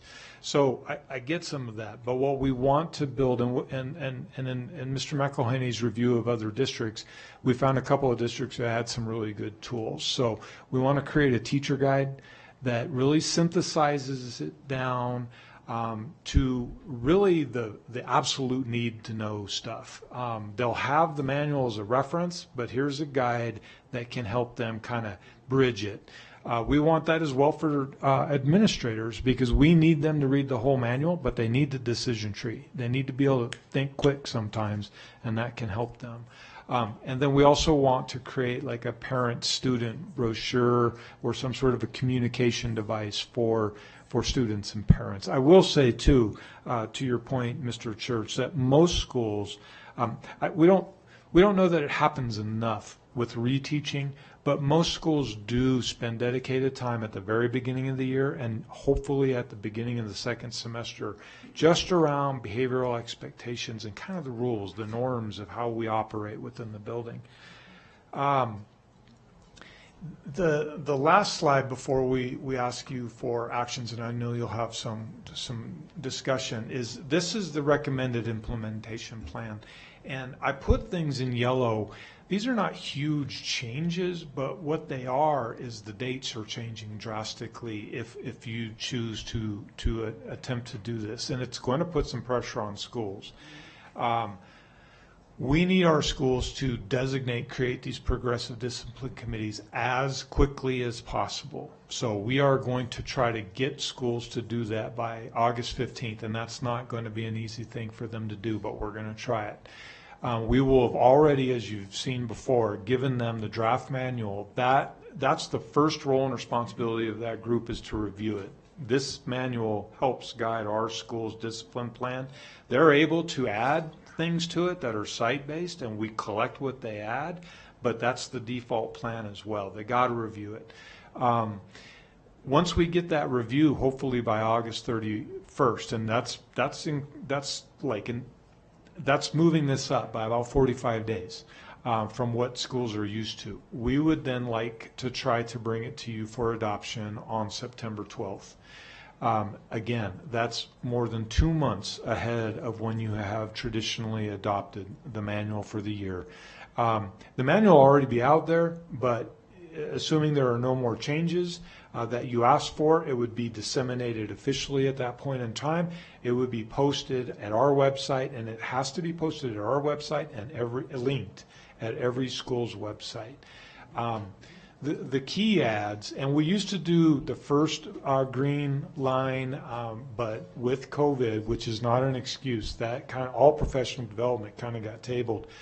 But we need to return to our monthly, at least every 6-week meetings with our administrators that are responsible for behavior and discipline to continually build their capacity and support them. I recently talked with Kaylin Evans. WEA would like to work with us on creating some professional learning opportunities for teachers. We don't have like a schedule of what that would look like. I know that he wants us to go in front of his rep council and then kind of have it sort of disseminate from there. As noted in the law, and even if it's not in the law, we need to monitor data regularly with our schools. They have access through BIG to critical reports, but we need to do a better job of nudging them, getting them to look at that information, and getting that to you, and so that you can review it more regularly than you have as well.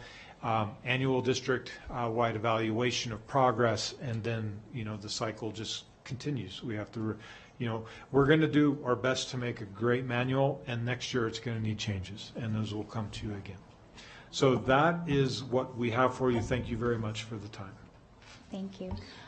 So for slide 13, a bit of feedback on that, particularly related to the student discipline guide.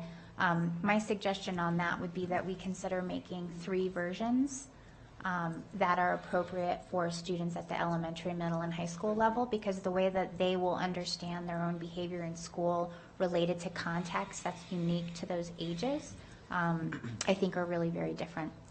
So I see a bunch of lights, so here's what we're going to do next, because we are going to be going to public comment. So what we're going to be looking for at this point when we come back to the dais is guidance on slide 12, which is captured in the second bullet under the recommendation slide. So you'll see that there's a bullet.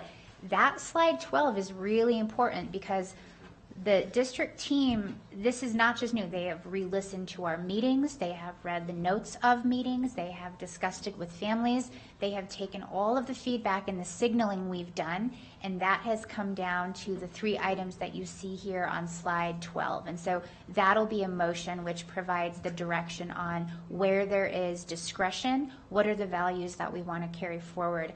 And then there would be a blanket motion that would cover all of the contents of the manual, the communication strategy that we saw, and the implementation plan, which we know is meaningfully different than anything that we've had before. And this will orient them as they do the work in the next stage, which also includes following the legislation that's to come. So we've had a lot of rigorous discussion during this item. So for right now, I am only interested in clarifying questions, and then we're going to go to public comment because our public is waiting to speak to us on this. So does anyone have clarifying points? Trustee Westlake. Thank you, President Smith. On the, who makes up the body of the, can we go to that one screen so I say it right? Yes, the Progressive Discipline Committee. Who sits on that Progressive Discipline Committee for each school? Thank you. Thank you for the question, and Mr. Church mentioned a thing that I want to come back to. The discipline committee is led by the principal or the principal's designee, which would be another administrator. So at the high school level, it often will be led by an assistant principal. Then there has to be 2 teachers that are elected to it. Now there's no specific rules around the election. Usually it's a process of getting teacher volunteers and then an okay from the teacher body. An elected classified person, and then a couple of backups that are part of that. That's the committee itself. The reason why it included me, there was another comment that Mr. Church made that I wanted to make sure he was aware. Temporary alternative placement, so a teacher's ability to remove a student from their classroom, that's in law, and that has always been part of our manual. So if I'm unruly and Miss Van Trest needs me out today, I'm out. And there are rules for when I can come back in. That's one of the critical things the Progressive Discipline Committee does. And the reason for the alternatives is if Miss Van Trest is on the committee and then I'm out and then the committee has to review me going back, she can't be part of that. So that's the reason for the alternatives. Clarifying, again, I think this is clarifying. Number one, Board President made some great comments. Student manuals, which we're not voting on today, would be age appropriate. But a question to clarify, would those be reviewed by the board, or we just trust those to the superintendent? The student manual, not the actual behavioral manual. Yeah, they would be public documents.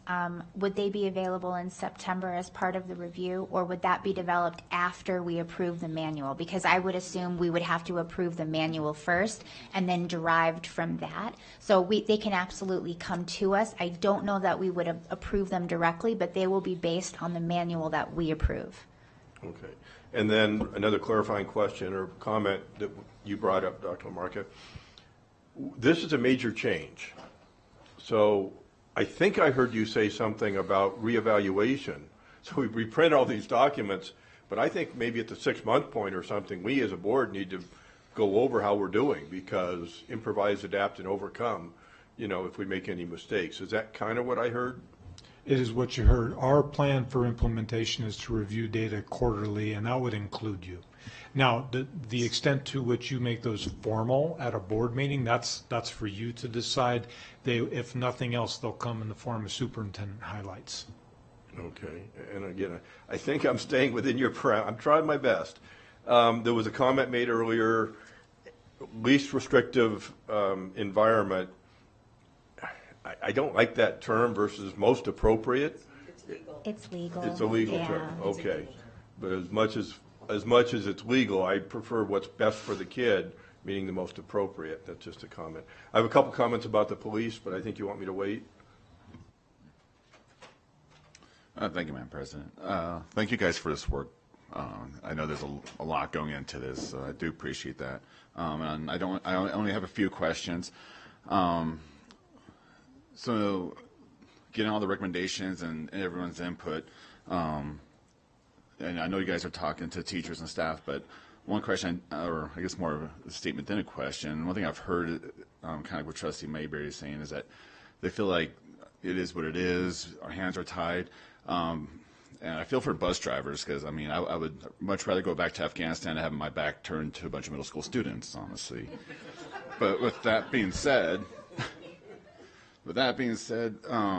teachers and staff that, feels they're verbally abused over and over again, and they also, some of them feel like their site administrator, their principal, for lack of better words, is not supporting them. So in this process, will staff that feels that they're being verbally abused or threatened, will there be like an appeal, like they feel like, hey, the principal's implementing this corrective measurement, but staff feels like it's not enough? Is there going to be anything in there for staff? There already is, and there will be. So there's two places that it's very explicit. Parents also have rights to appeals. But in that scenario I was raising, where I'm removed temporarily from Ms. Van Tress's classroom, if the principal 2 days later says it's time for Paul to go back, Ms. Van Tress could appeal that. And then that progressive discipline committee has to stand up and review what the principal wants, review the teacher's appeal, and make an ultimate decision, which could mean Paul's going to now be in Adam's class as opposed to Ms. Van Tress's class. When the law provides latitude, and let's say there's a battery and it's kind of on the edge and it's not really serious bodily injury, or it's not enough, but the teacher does not feel comfortable with that student returning because that's the decision that's been made, that teacher has an opportunity at that juncture as well to appeal. So there are appeals that are built in at every high stakes decision level. Okay, and thank you for that. And just for like the public and, really for my knowledge, so something similar for a bus driver, like kids getting up, not sitting down, throwing bottles across the bus. What sort of corrective measures or like what input do they have, or what's being done there? This is an area for improvement for us because of maybe, and I think Mr. Lee is here, he might be able to comment, but I think at times different administrators work differently with bus drivers. So it's usually a combination process where the bus driver reports what's going on and recommends the student cannot ride the bus. The principal has some say in that, but we do have rules, and students are excluded from the ability to ride a bus for a period of time. That is an area where I think we can work to strengthen. I don't know that it would be in the content of the manual. It's more of a work we have to do with Scott's team and with the area chiefs. Okay, and I mean, just my opinion, I do think that should be covered in our manual. There should be some guidance for our bus drivers, and I mean, we see it on the news, fights on buses and bus drivers assaulted. Let me clarify. In our appendix, we have always included transportation rules and information regarding how you can be suspended from an ability to ride the bus. So it's been in the manual. What I'm talking about is that really what it requires, excuse me, is that communication between bus driver and administrators and consistent enforcement of rules. If I can jump in as a suggestion, and I don't want to weigh too much into the deliberation because we've got to get to public comment, but what I'm hearing is the privilege of riding the bus should maybe be something we include in the parent guide on this, because I think that would be very important for a parent to know that there are implications to your child. Screaming obscenities, throwing bottles across the bus. Riding that bus is a privilege. Yes, we provide you the education, but there are situations where behavior would have you not be able to ride a bus, and I think we need to be very upfront about that. Just, Neil, I'm going to put you on. Can we deny a student transportation legally? I just need to raise that question. I don't know the answer. It would depend on the circumstances. Okay. I can't give you a bright line answer, but I think we got to be very careful denying transportation, and it would depend on the student, the circumstances, and things of that nature. Yeah, and I do. I have some of my questions, but I've been waiting my time and been polite and waiting. So secondly, I do understand some schools need to have leeway. I know I have a pretty diverse district. I got North Valley, Spanish Springs, and Pyramid Lake Reservation. So I understand the need for leeway, but I also know, I think kind of reason why this is all brought up, we need to have more uniformity from incline to Gerlach. So ballpark idea, how much leeway are you looking, or is the committee and everything, like how much leeway you're looking to give individual schools and principals? That's a very good question, and I appreciate you asking that. That is the heart of the matter. So what we are trying to do is provide very clear guidance and recommendations to do what, when. And there is a case-by-case analysis that has to occur. So, for example, the language around homeless students that's in statute right now that prevents them from being suspended for more than a day, it's just too restrictive, okay? But the intent of the law was these are students that are struggling on a daily basis with food insecurity, housing insecurity. Of course, they're probably going to act out at times as a response to that. So the principal will have guidelines to what to do when this occurs, but they need to take into account contextual factors when they decide on that discipline. So there may be mitigating circumstances that changes what they do. So we are building as much consistency in as possible and providing the latitude for people to use their professional judgment, whether that be the teacher in the classroom, the principal in the school, or the hearing officer. Could I address that, Trustee Rodriguez? Because I think it's an excellent question. One of the reasons for us hiring 2 additional associate chiefs was to do exactly what you're talking about, which is ensure consistency across our schools. So the associate chiefs will play a critical role in this, in making sure that we're looking at data regularly, but that we're seeing consistency in implementation, and not just with this, with everything writ large. But our goal is to significantly reduce the variance that we see now across schools. And I'll just add to that. So we're already having, associate chiefs, we're already having those discussions on what is tight for every school. What are the expectations, and then what are a little loose? So what can you have as a teacher? For example, I may have had one teacher whose classroom expectations are very tight. You come in, you sit down, you start your work, versus another teacher who, we're going to have a kumbaya before everyone sits down. Well, you have to allow teachers that flexibility to be who they are, because that's how they teach and that's how kids learn. So what is the tight versus what is the loose. And we'll be coming together very, explicit on what we will have for tight expectations for all schools. Okay, thank you. And that's, I think, pretty much my questions. Thank you. Thank you. This was a great conversation, and we're not quite done, although I'm feeling some consensus building. So let's go to public comment and hear from our public. Kaylin Evans. Hi, Mr. Evans. Welcome.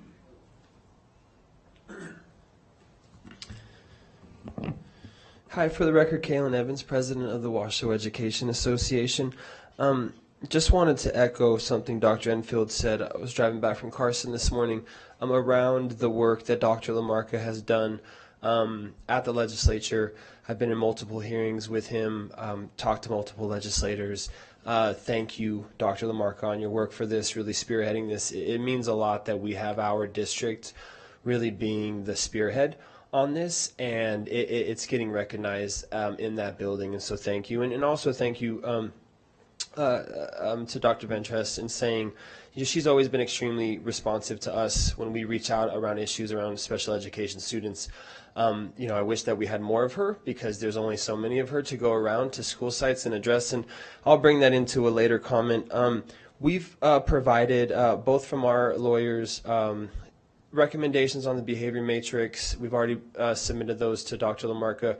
We've also had some that were actually just submitted today.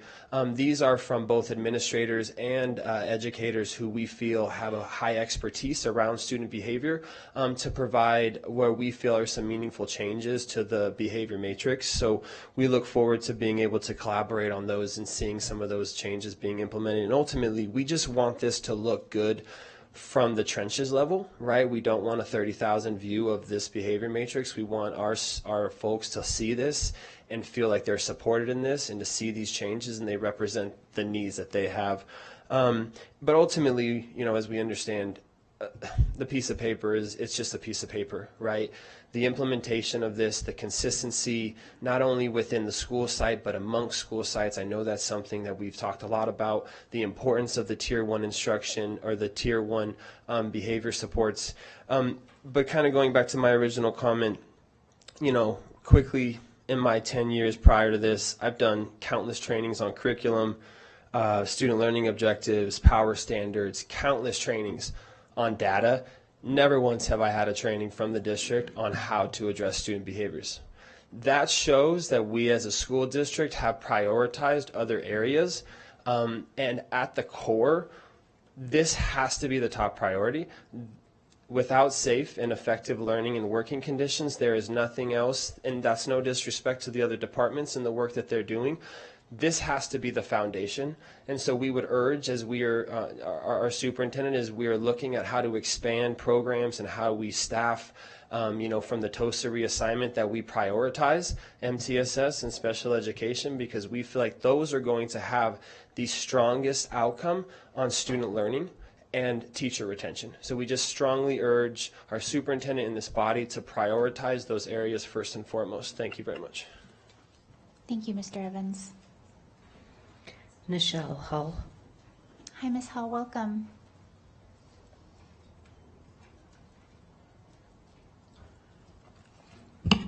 Thank you for that welcome. So I just want to look at the camera for a minute and just say, you know what? Parents and kids have been heard. Pressure on this body through these town halls and these meetings, I feel, is making an effect. I'm extremely excited, if not naive. I'm super encouraged by what I've heard today. I'm thrilled. I started out in this room wanting to cry, hearing about what these teachers are dealing with these 504s and special eds and that type of thing. I just can't imagine when do they have time to educate? So I feel for these teachers and these bus drivers. So you have these committees, right? You've got all these motivated volunteers who are interested in education. I mean, you could harness these people. You put a fire under the leader of all those 4 committees that you're recruiting for right now, and you tell that person, I need you to get me space by this August. And then they have those ground troops to implement and network and make it happen. So what I'm saying is when Susan Enfield said, hey, let's have a different space for kids that need a different solution than the school district, the main schools. Yes and amen. That can happen sooner than later. You just need the right person to drive that. Okay, we have all kinds of community centers that are not fully used in total capacity throughout the week. Boom, that's one. You have commercial space that's not being leased. Boom, that's another one. So this is totally doable. This is fantastic. This is responsive to the people. This is worth rewarding, worth accolades. Thank you, Susan Enfield. Thank you. Thank you to everybody up here who is motivated now by the sad state of what's going on. I appreciate it. I appreciate Colleen's feedback this morning. Excellent. So recommendations from Wake Up Washoe County, which is the group that I run. One is these restorative mixed with traditional practices that you want to roll out this September 12th. Could you not have 3 training sessions once a month over the summer where these teachers really practice? They do role playing, they get in there, and they practice these things so that it's, they feel confident with this manual when the school year starts. And the simpler the better with that manual. It needs to not be multi-paged and multi-layered and super, overly complexed and hyper-conceptualized. No, it does not. Another recommendation is, let me see. Those expectations of the student, post them everywhere. Post them in the hall, post them in the class, post them in the bathroom. Thank you so much. But thank you so much for that. We appreciate that, Ms. Hull. Cliff Nellis. Hi, Mr. Nellis. Welcome. Hi, guys. Yeah, it's my first time here. My name is Cliff Nellis. I'm a director of an organization called Freedom Evangelism, based on the concept that Jesus Christ said, if you are my disciples, you shall know the truth, and the truth will set you free. Now, it's kind of difficult for me to stand here and talk to you and try to reason with you guys. I am kind of an intellectual, even though I never graduated anything except high school. But I am a teacher, and I come up against a lot of lies and things that are untruth, and a lot of it's in churches, and that's what I'm fighting. But my opinion here, generally speaking, first of all, I'd like to compliment you on what you're trying to do. This is awesome, that you're trying to make progress. But I'm going to tell you right now, you're going to fail. Your whole system is failing because it is not based upon principles of truth. And these truths are found in the Bible. Now, you guys probably come from an atheistic persuasion because you grew up in an education system that taught Darwinism, which is just a bunch of myths and fables. And so these principles, but let me tell you one of the principles. It's a principle of the sanctions of law. So if you have rewards for good behavior and you have penalties for bad behavior, people will usually fall in line. But you cannot get total compliance and total obedience without the gospel. The gospel is the exhibition of love from God, which that's the only way to get total obedience. So you're trying to get obedience from children. So how are you going to get obedience from children? Well, you have to have a threat, and the threat has to be a big threat. It has to be the threat of hell, everlasting fire, and a great reward, a word of heaven. If the children do not fear your penalties, it's not going to work. Your whole thing, I don't know what the manual is going to be, but at least you're making some progress. And, my daughter was a teacher for 17 years, from 2002 to 2019. She was a science teacher over at Damati High, and she had to get out. She worked 12 hours a day, 7 days a week. She was very committed and dedicated. She just had to get out because there is no discipline in the school system. This whole thing is falling apart, you guys, and that's why you're panicking and you're trying to put it back together. And it just might work if you make some progress, but you really got to make big progress. So the students will have to fear the penalties. If they don't have any fear of the penalty, then it's not going to work. And the other thing I see here, you're going to need to meet with your administrators more than once a month. It's going to be once a week. And your administrators are going to have to also fear the penalty of not complying with this, Because if they don't, they're just working, they're bureaucrats working for their job, and I'll make a few more comments at the end of this. So. Thank you, Mr. Nellis. That's all I have for this item. Wonderful. All right, well, thank you so much. We've had a great discussion, and now we're going to start bringing it towards some decisions, although it feels like we've been building in a lot of areas. So a couple things that I wanted to just touch on, and the first is like where this all came from. So I know we vote on a lot of things, and we pull things, and then I know there are times when you're sitting in a chair going, do they have any idea what this is really going to entail? And that's what I feel like when I pulled this off of consent on November 8th, 2022. I had been hearing from teachers and principals and parents that this was an opportunity for us to really embrace the mission and vision of the board, of our new superintendent in our district, now that we are emerging out of a post-COVID world and we could pay attention to this. I am internally grateful to my colleagues that day. We voted this unanimously, and I can only imagine that there were staff members going, this is going to be a big one. And you've been working on this over the course of many months. We did see this in March. We approved the plan that is ultimately showing what they have come to in this next step. And you've absolutely done everything that I know my intent was when I pulled that off of consent, just at looking at how different the implementation plan is. The manual contents, so different. You did not just go through and do an edit. This is a dramatic reimagining of what this should be. So I do want to share that for the public. This is how we made it to this point today. And then I also want to address something that President Evans had mentioned and connect it to our strategic plan. So exactly what he was talking about, that you can't have any of these other things unless you have that safety, respect, belonging. That's why we took the bar at the bottom of the plan. Do you remember how we voted unanimously to place it at the top? That's exactly why. And it's this discussion here. So with that said, we've had some really great feedback. I am personally comfortable with what we have here. By all means, let's continue to discuss it. But ultimately, we're going to be looking for at least 2 motions. If the group agrees that the discretionary recommendations, JJ, if we could go to slide 12, what you see on slide 12 is reflected in the second bullet on slide 15, and that's approving the balanced discipline plan with the recommended discretion for traditional and restorative related to violent, disruptive, and procedural violations. Because this part's really important, everybody.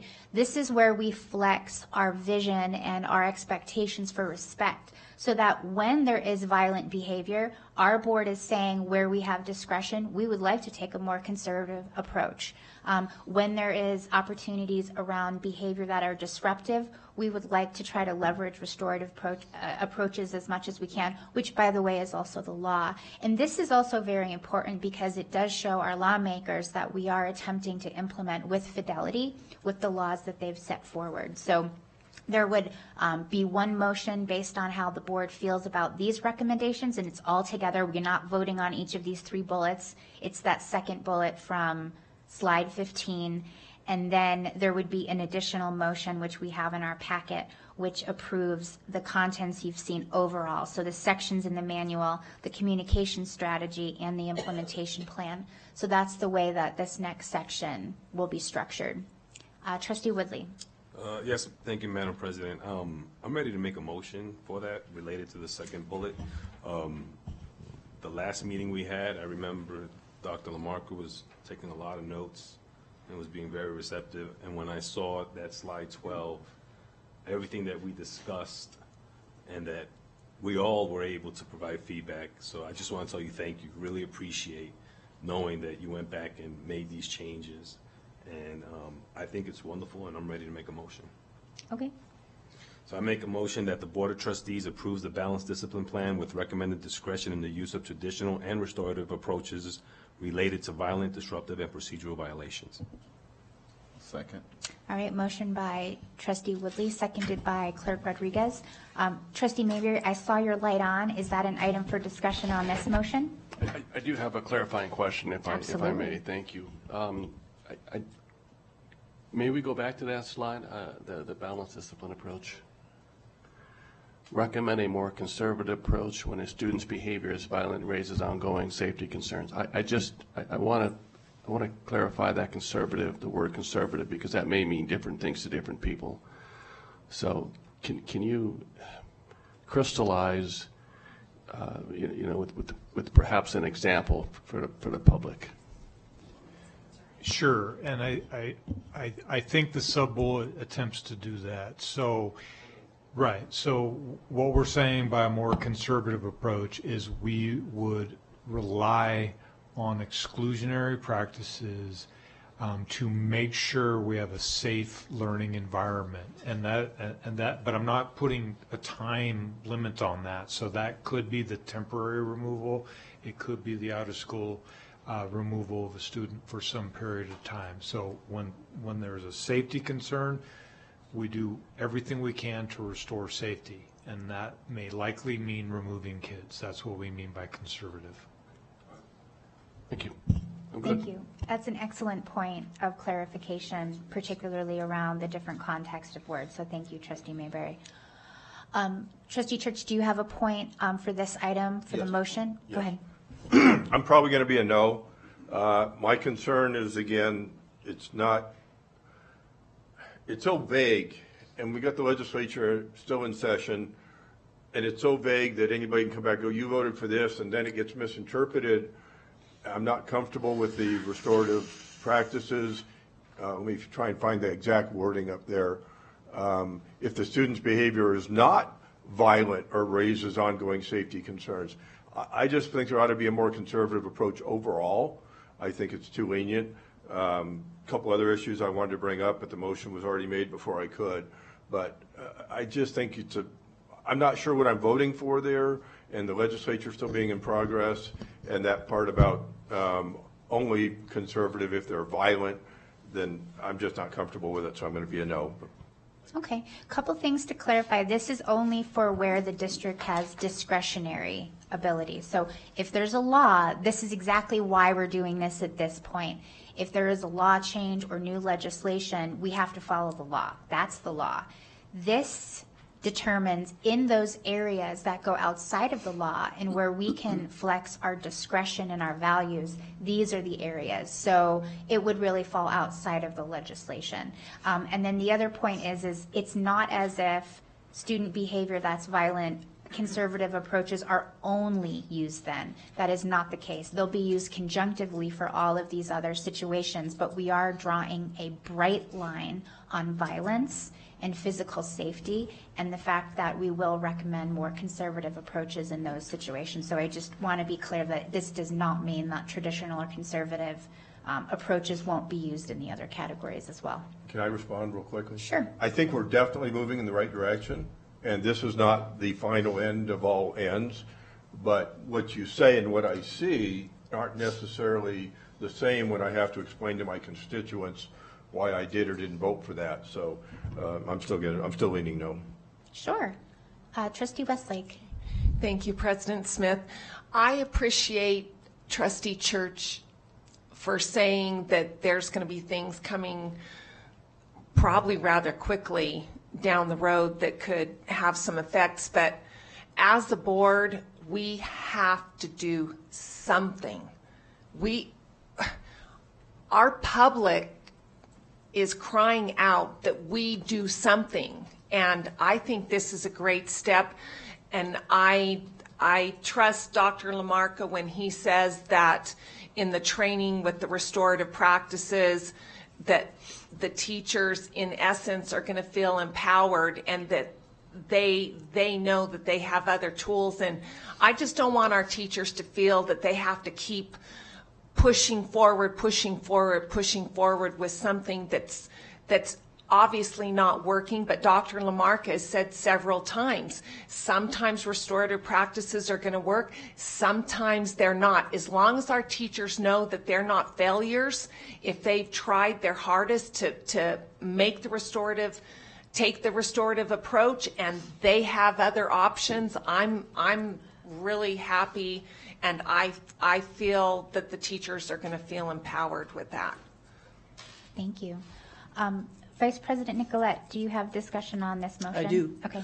I can have to be a no on this too, because quite frankly, might sound a little odd, but recommend a more conservative approach means absolutely nothing to me. It almost sounds political. And I have to vote no on this because I think it's just a little too squishy and it doesn't get to where I think we need to be firm and we need to be clear.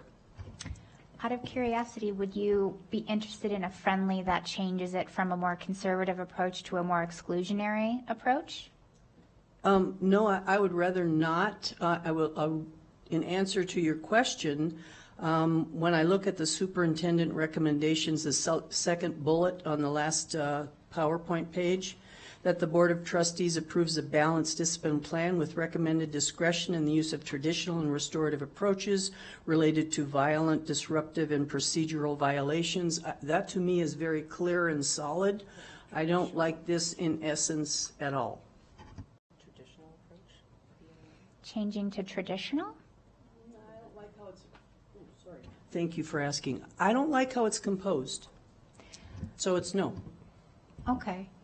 This is more of an intent, so just so that everybody knows, these bullets are not going to necessarily pull forward to the manual. We're signaling how they're going to interpret this when we get to the discretionary portions of the manual. So I want to be clear about that. This is not carrying over verbatim. This is about providing them direction where we have the discretionary ability to do so. So I want to be really clear that I'm sure they're listening to our feedback about specific words, but really what we're voting on is the intent. I'm sure that we can move forward in future versions of the manual where we don't describe things conservatively. So it's not the word, it's really the spirit of the intent, which is what you see on the sub-bullets underneath. That is really what we're voting on. Trustee Mayberry. Well, I was just going to ask you, Madam President, I mean, ultimately, we'll have a second bite of the apple here, right? Of course. This is so, that's the positive thing. That's what I would just remind my colleagues here. You know, we can wordsmith this till we're blue in the face. At the end of the day, this is coming back for final adoption, right? Yes, that is exactly, and they need our feedback so that as they break out these sections, which are defined as violent, disruptive, and procedural, what is the direction that they're going to recommend in this manual and in the matrix? We are providing that direction now. It is not about specific words, but I'm very confident that they're hearing our concerns about words, and I'd be willing to bet that we will not see these specific words in the next version of the actual manual. All right, with that said, I see a lot of lights on, but I mean, everybody's kind of signaled how they're leaning, and we're talking about this vote. We have a motion by Trustee Woodley, and we have a seconded by Clerk Rodriguez. I see lights on, but we've already kind of signaled on this. Do we have any other questions about this motion? Because we kind of need to go to a vote. I really do. I can be quick. Go ahead. I think what put me over the edge, Mr. Evans was so well spoken. He said he provided input, and I haven't seen that, and I'm just not comfortable until I really feel I've seen everything. Well, their feedback is in this. So, for example, on slide 14, where we specifically said that in conjunction with WA leadership, we're going to have these professional learning opportunities, that is because of their involvement. All of those 100+ people churned it all through. They watched all of our meetings. They went through all of the notes. All of that is churned into this point right now. So we're not seeing a line item about WA says that they want A, B, and C. This is all built into this overall plan, which is why you see so many sections, why so many sections will be significantly changed, all of that. So anyways, just as a point of clarification.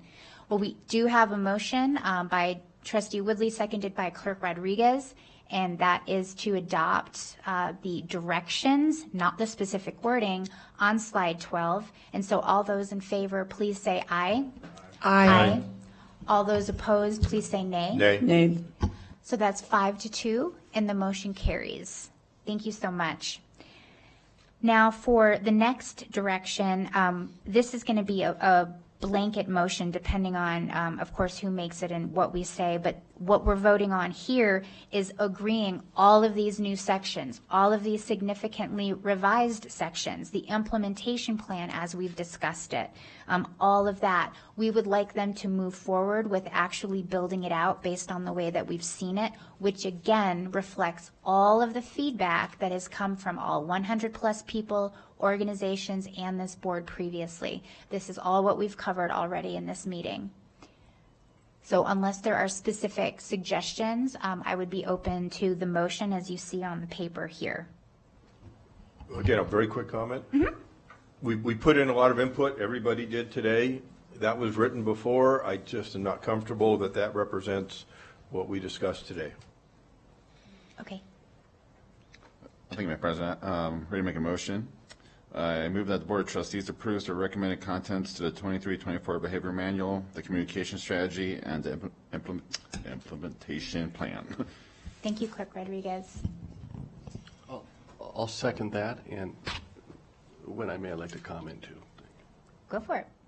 Thank you. I just wanted to pile on Dr. Lamarca's, compliment him. You know, Trustee Rodriguez and I were at the legislature last week and in a hearing on this particular topic, and you know, there's 16, 17 school districts in this state, and here's Dr. Lamarca. I mean, leading the way. It was amazing. So I remember I was looking around seeing if there was any other personnel representing other districts, and with his capacity and his skill level, and he was front and center. You know, so thank you for that. It doesn't go unnoticed at all. I appreciate it, and I love the communication plan. I love the fact that we're looking at brochures.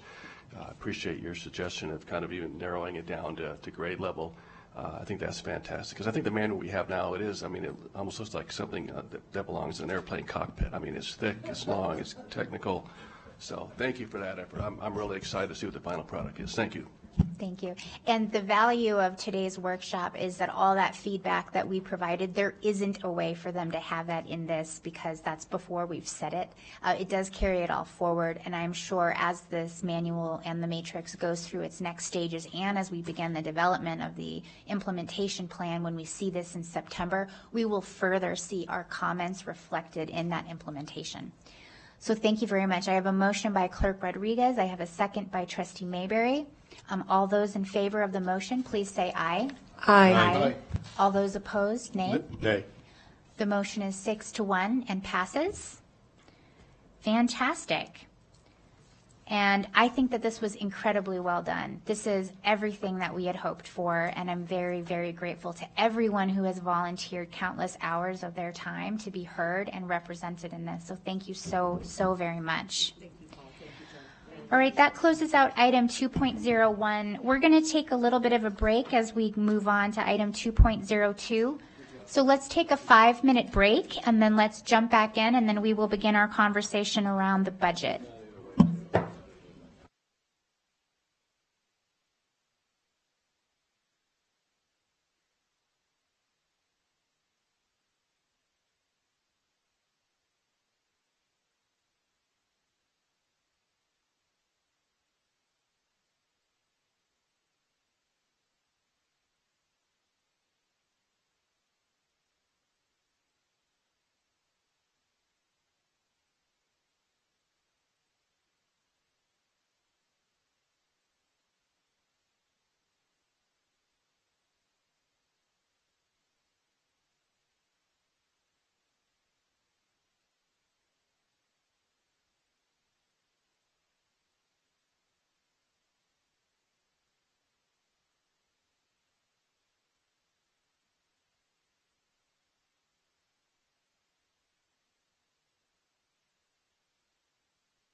All right, everyone.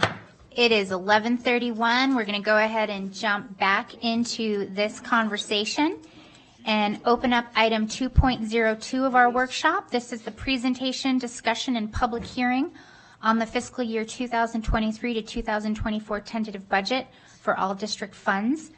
Consideration of possible direction to the superintendent and staff and possible action to approve the fiscal year 2023-24 final budget. This is an item for possible action. And with us, we have Mark Mathers, our Chief Financial Officer, and Jeff Bozzo, our Budget Director.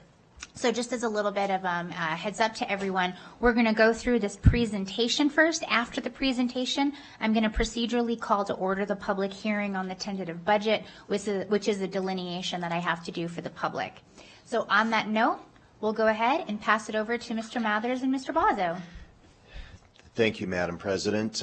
Happy to be here. We will try to give you a slightly reduced version of the presentation today in recognition kind of where we're at in the timeline here.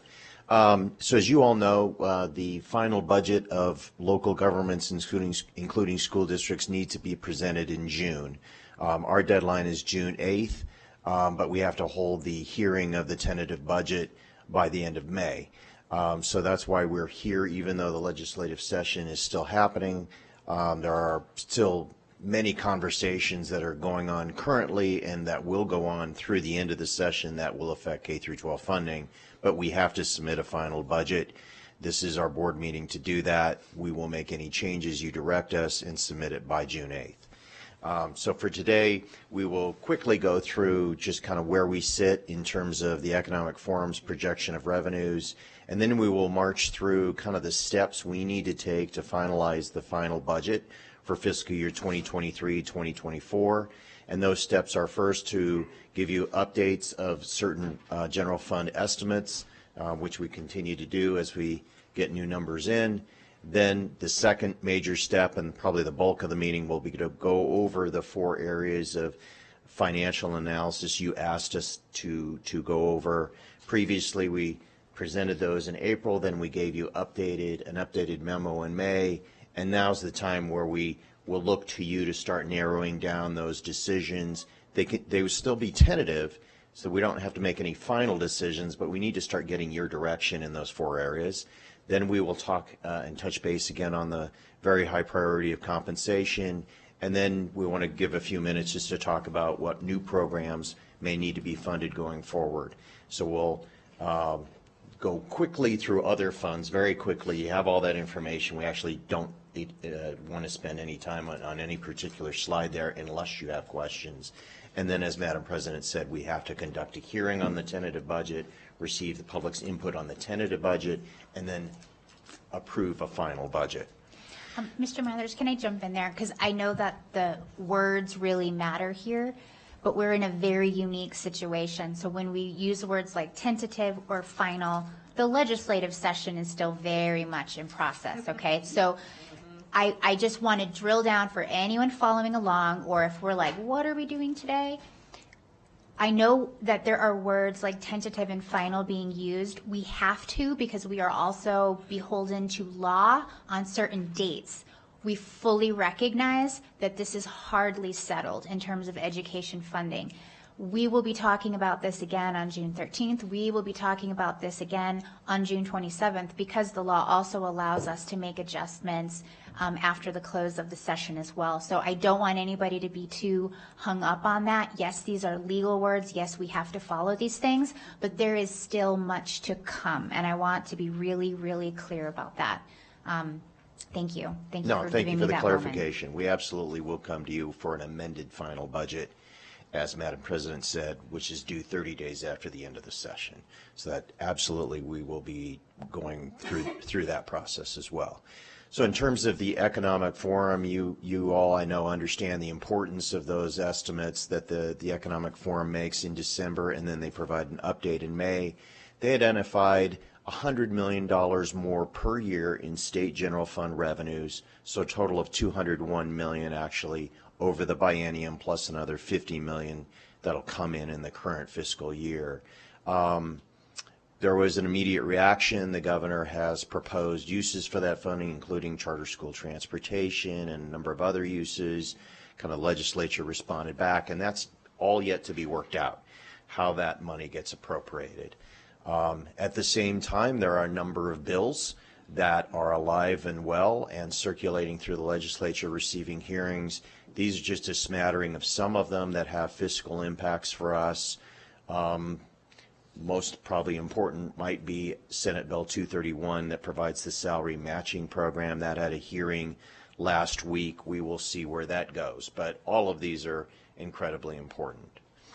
So we will continue to watch them with the assistance of our lobbyists, and that'll come, those fiscal impacts will be estimated, identified again in June after the close of this session. So our first step in the budget preparation process, we like the metaphor of the Tetris game here. We, again, need to march through and make certain decisions, but here are the kind of the blocks of the Tetris program for our budget process that we like to think of. Critical needs, you looked at what staff had recommended and approved them in April. We'll talk about new programs today a little bit, but of course that'll depend on the strategic plan. I guess I duplicated that below too. Class sizes are very difficult right now to talk about while we kind of suffer from non-competitive wages. So that's, in our view, a future discussion. Staffing guidelines, we're taking a look at that here in two of the four areas you asked us to look at, which involve learning facilitators and the standalone principal issue. And then compensation, again, being a top priority, we'll touch on. But again, that'll depend on collective bargaining and our meetings with associations that have started in some cases and will continue through the summer and possibly early fall. And then we've talked about legislative impacts that are unknown currently. Oops. So with that, I'll turn it over to Jeff to kind of go over some tweaks to the numbers that have come in that we want to make you aware of. Thanks, Mark. So when we left off last month in the tentative budget presentation, we had a projected surplus of $68 million, but we've had some cost changes since then. So first, we've had some, in comparison to our previous utility cost increases, some minor utility cost increases, 2.5% water rate increase and a 6% waste removal increase that's projected at the tune of about $300,000. Increased graduation costs, so that's the contract for Lawler and the production related to that event. Restoring the contingency account by $1.5 million. So earlier in the budget process, we had recommended reducing the contingency account by $1.5 million. Then after that, we got hit with a whole lot of utility increases. So we would like to recommend restoring that contingency account by the $1.5 million. That would put us at a 0.8% contingency account just for unforeseen events next year. Next, we have an increase to the superintendent's budget for various projects. That includes department assessments, staff training, strategic plan implementation, and other projects and programs that may come up. And then lastly here, $2.2 million cost increase for early childhood education positions, so 16 teachers and 16 teacher assistants. We've seen an increased volume of identification through our Child Find program for students that need early childhood services, so that would be the cost in order to make sure those roughly 180 students have a placement next year. And I'm going to jump in there again, just as a point of clarification, so that everyone's following along. When we look at that $68 million, that's based on the governor's original budget. Correct. So again, we already know that there are a lot of conversations, but we have to use that as the North Star right now. So if anyone's following along, we do know that to be what was out there. We're budgeting based on that. We fully expect there to be differences, but that's how and why we're still using those numbers, because I got questions that said, well, gosh, look at all the conversation that's happening. Well, those ideas are still in flex, but we do still have the budget from the governor's office originally, and that's why we're using this number. In future conversations, when we actually know how much funding we have, that will change the conversation, but that's why we're still basing it off of that $68 million. Dr. Enfield. Thank you, President Smith. Jeff, can you just say a little bit more about restoring the contingency account? The contingency account is for what purpose? Yes, the contingency account is for unforeseen events. So, for example, in the current fiscal year, we had to use almost the entire contingency account for increased fuel costs for transportation, and then utility costs for electricity and natural gas. You're welcome. So with all those changes, that brings us to a projected surplus of $63.5 million. And again, that's based on the governor's recommended budget. And there's a lot of unknowns with current bills working their way through the legislature.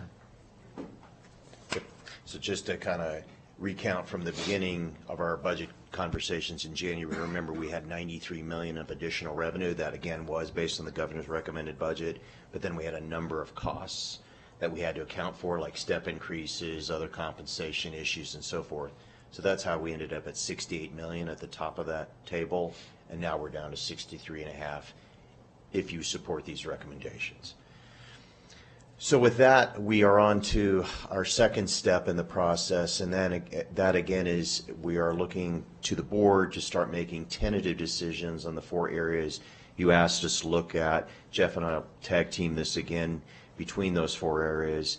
Again, the idea here is to start narrowing down what the board really wants to pursue and have us continue to look at. It can take the form of a specific tentative recommendation. It could be just direction to staff to do further analysis or just provide more general direction.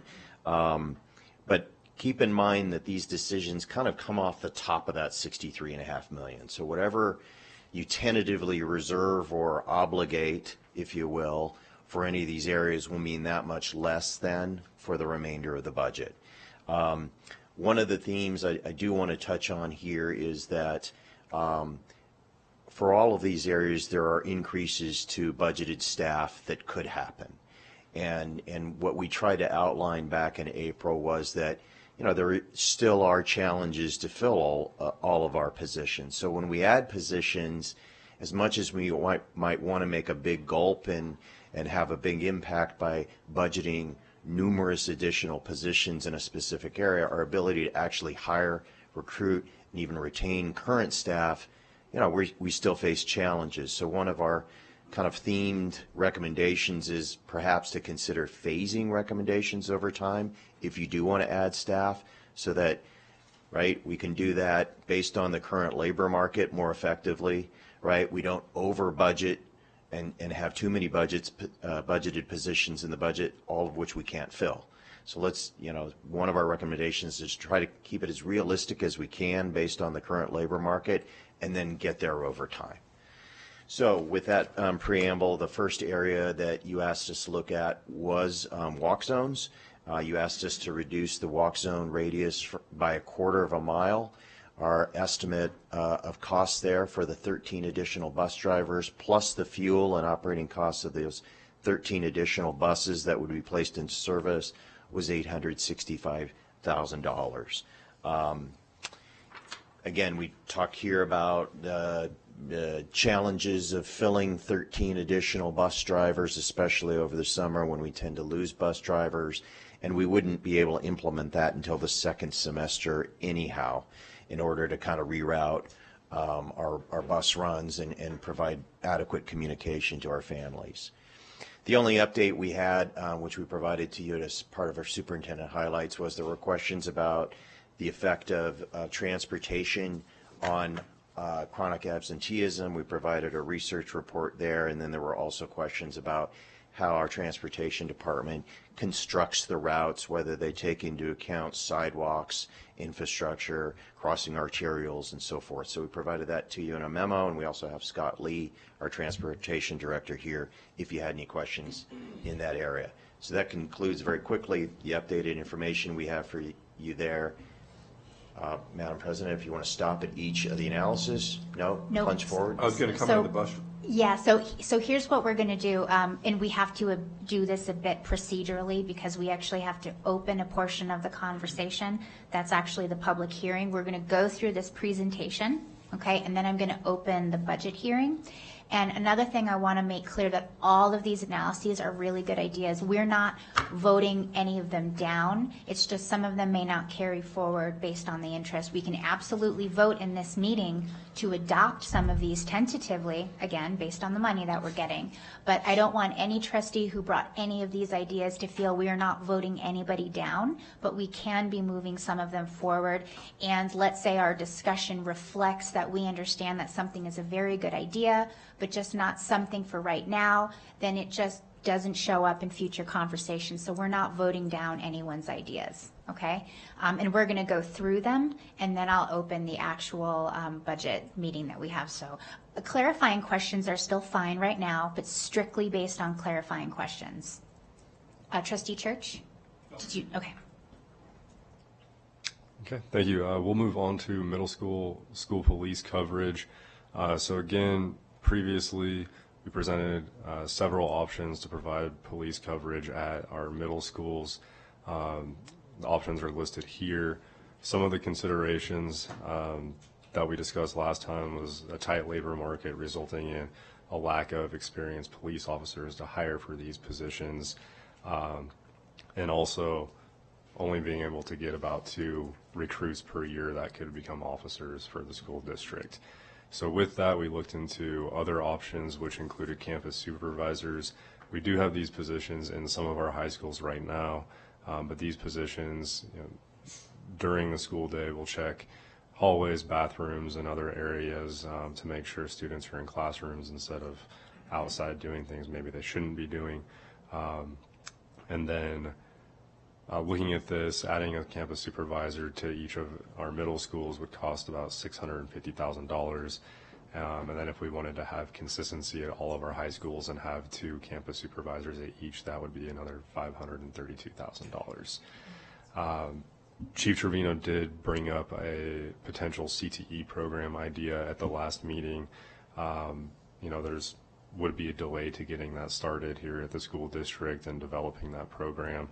And having those future students fill in these field support staff positions.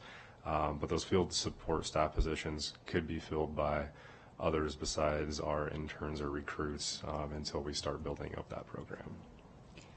So I have 2 clarifying questions on this, and they are both for Chief Trevino, if he would be so kind as to come up. Can you clarify if the high schools all at least have 1 campus supervisor? I cannot. The campus supervisors don't report to school police. Then I am sorry, but I know the second question is for you, so don't go far. I'll take that question. Not all of our high schools have 1. Okay. So the recommendation here is all high schools having at least 2, but not all have 1. Correct. Okay. I'm going to put a pin on that when we get to the later conversations. I wanted to clarify that. My next question for Chief Trevino is your opinion or preference on A through D still that you prefer option D? That was the 8 positions, correct? Yes, with the rovers? With the Yes. 2 rovers. Yes. All right, thank you very much. Trustee Westlake, do you have a clarifying question on this? I wanted to be reminded how long it's been since we've added more officers. Sorry, Chief Trevino. It's been several years since we have added an FTE. For all intents and purposes, the FTEs have basically been pretty flat for the last umpteen years since I've been here. We have added 1 or 2 FTEs over the years, but it's been several. Thank you. Thank you.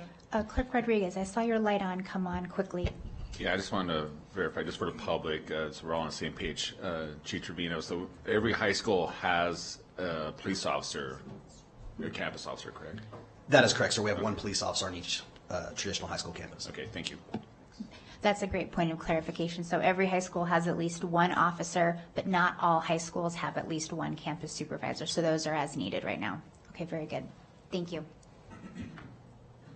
And just as clarification, it's not really a recommendation we're making. We just wanted to provide options to you for, given the challenges we have in recruiting for new police officers, either the campus supervisors or the field support staff positions could be used to kind of braid, and you know, we could start adding them to middle schools, because you did talk about an increased presence at middle schools. We could add them at high schools, and then ultimately, as we're able to recruit police officers, if that's something you want to do, then we could reduce the number of campus supervisors, or, you know, pursue any number of different options related to this concept.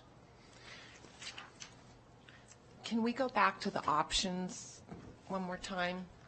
The A, B, C, D?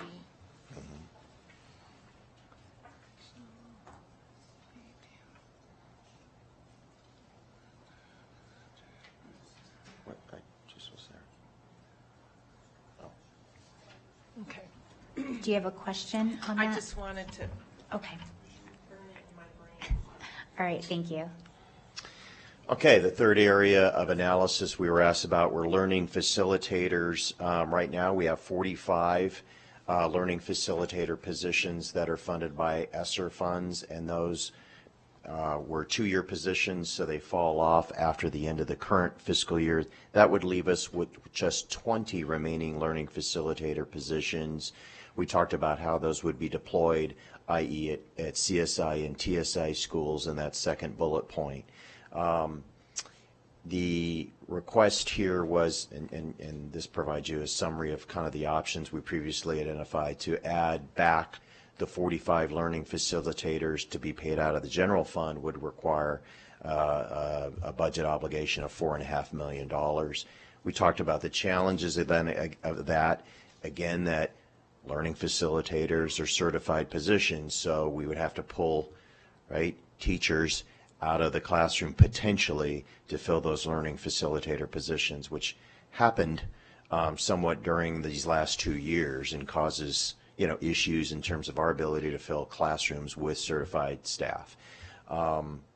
We were asked about whether the district would consider a stipend for teachers at schools, which had been used in the past, and you can see some of the cons, the disadvantages of the approach. We didn't go into it, but obviously the pro is this is something that we could do, and it's certainly less costly than the $4.5 million for 45 additional positions.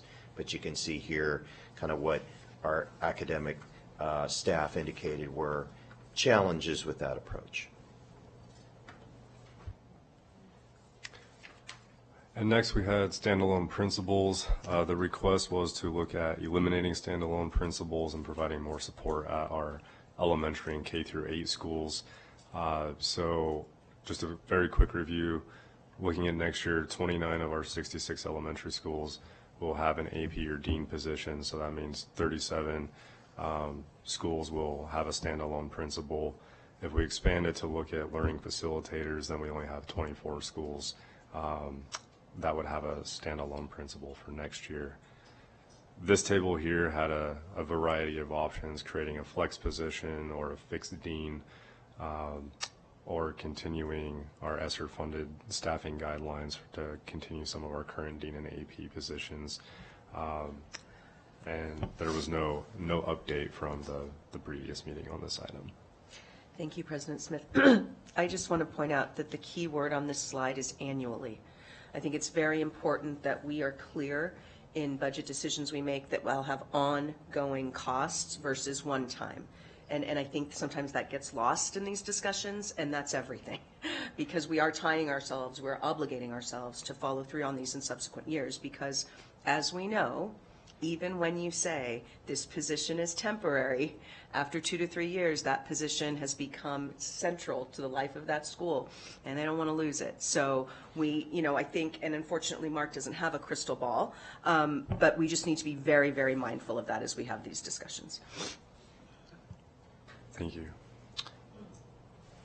So both in the case of standalone principals and learning facilitators, as opposed to using general fund funding, there is an opportunity to, at least for some schools, to consider weighted funding, at-risk and English learner weighted funds to help support and pay for either learning facilitators or other positions that are at-risk schools or schools with heavy English language learners. So that is an opportunity we have, those weighted funds, we have started engaging with a consultant to help look at potential ideas, but that could be direction of the board in that case, is to ask us to look at that and how many of those positions could be funded through weighted funds.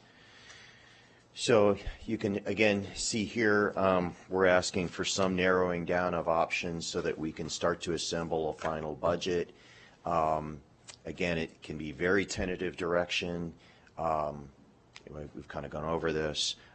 Again, we want to be mindful that when we talk about expanding staff, there is a real world limitation on what we can do, and therefore a phased multi-year approach might be a better approach. Certainly from a budget standpoint, we commit less funding in year one, but then we're obligating ourselves even greater than Dr. Infield had noted, where we would step up positions over time. But that is something, a strategy we could employ. Thank you, Mr. Mather. So again, when we get to the next portion of this conversation, a motion could look like something which includes phrasing around with a phased implementation, which again provides staff that latitude. Yep. Our third step then in finalizing the final budget would be to have a discussion about compensation. We know that's an incredibly important priority of this board as well as others. Want to keep it top of mind for you. We put together some simple charts providing some indication of our ability to fund a cost of living adjustment, or COLA. Our available funding, again, currently, based on the governor's initial recommended budget, based on the cost increases and revenue impacts we know today, is $63.5 million. Do I hope that that increases between now and June 5th? Absolutely, but that's what we have to work with today. And then in the column to the left of that, we provide estimated cost for varying levels of a COLA from 10 to 15%. So you can see right now we can afford somewhere along the lines, if we would have committed all available funds, which we'll talk about shortly, but all available funds, somewhere around 12.5 to 13% COLA. But again, that would leave nothing for new programs, new staffing, etc. So it's just kind of, again, a quick table for you to kind of think about. No decisions here, again, have to be made for this final budget. Again, hopefully we will get good news between now and June 5th. Mark, sorry, I thought I was going to sneeze. Okay, false alarm. There is no guarantee at this point or plan that we are aware of at the legislative level that the increased and long overdue state funding that we're about to receive will continue in the next biennium. No, ma'am. We need to state that out loud. Yeah. If you ask me, kind of put on the fiscal conservative hat, which is easy for me to do, right? What is going on at the state level and with the state budget, both in terms of its own general fund and the state education fund, we did see dramatic growth of sales tax revenues and other revenues during the current biennium, so last fiscal year and this fiscal year. There's a real question about whether that's sustainable, right? Were people using their stimulus funds and other their bank accounts to buy things during the last 2 years, and when you see a dramatic jump in taxable sales, you have to think about whether there will be a reversion to the mean and whether things will normalize and whether we will see a reduction of revenues in next biennium. There's lots of talk about a recession, of course.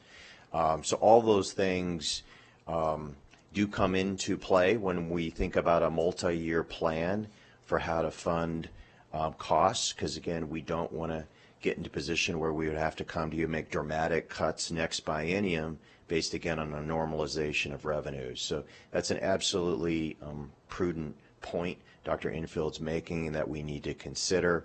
We've already started to see some correction of revenue growth.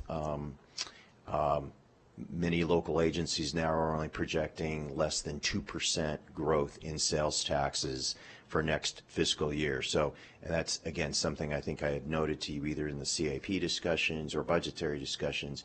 We've seen a downturn now in taxable sales, at least in Washoe, over the last several months. So it is something to consider as we kind of plan going forward.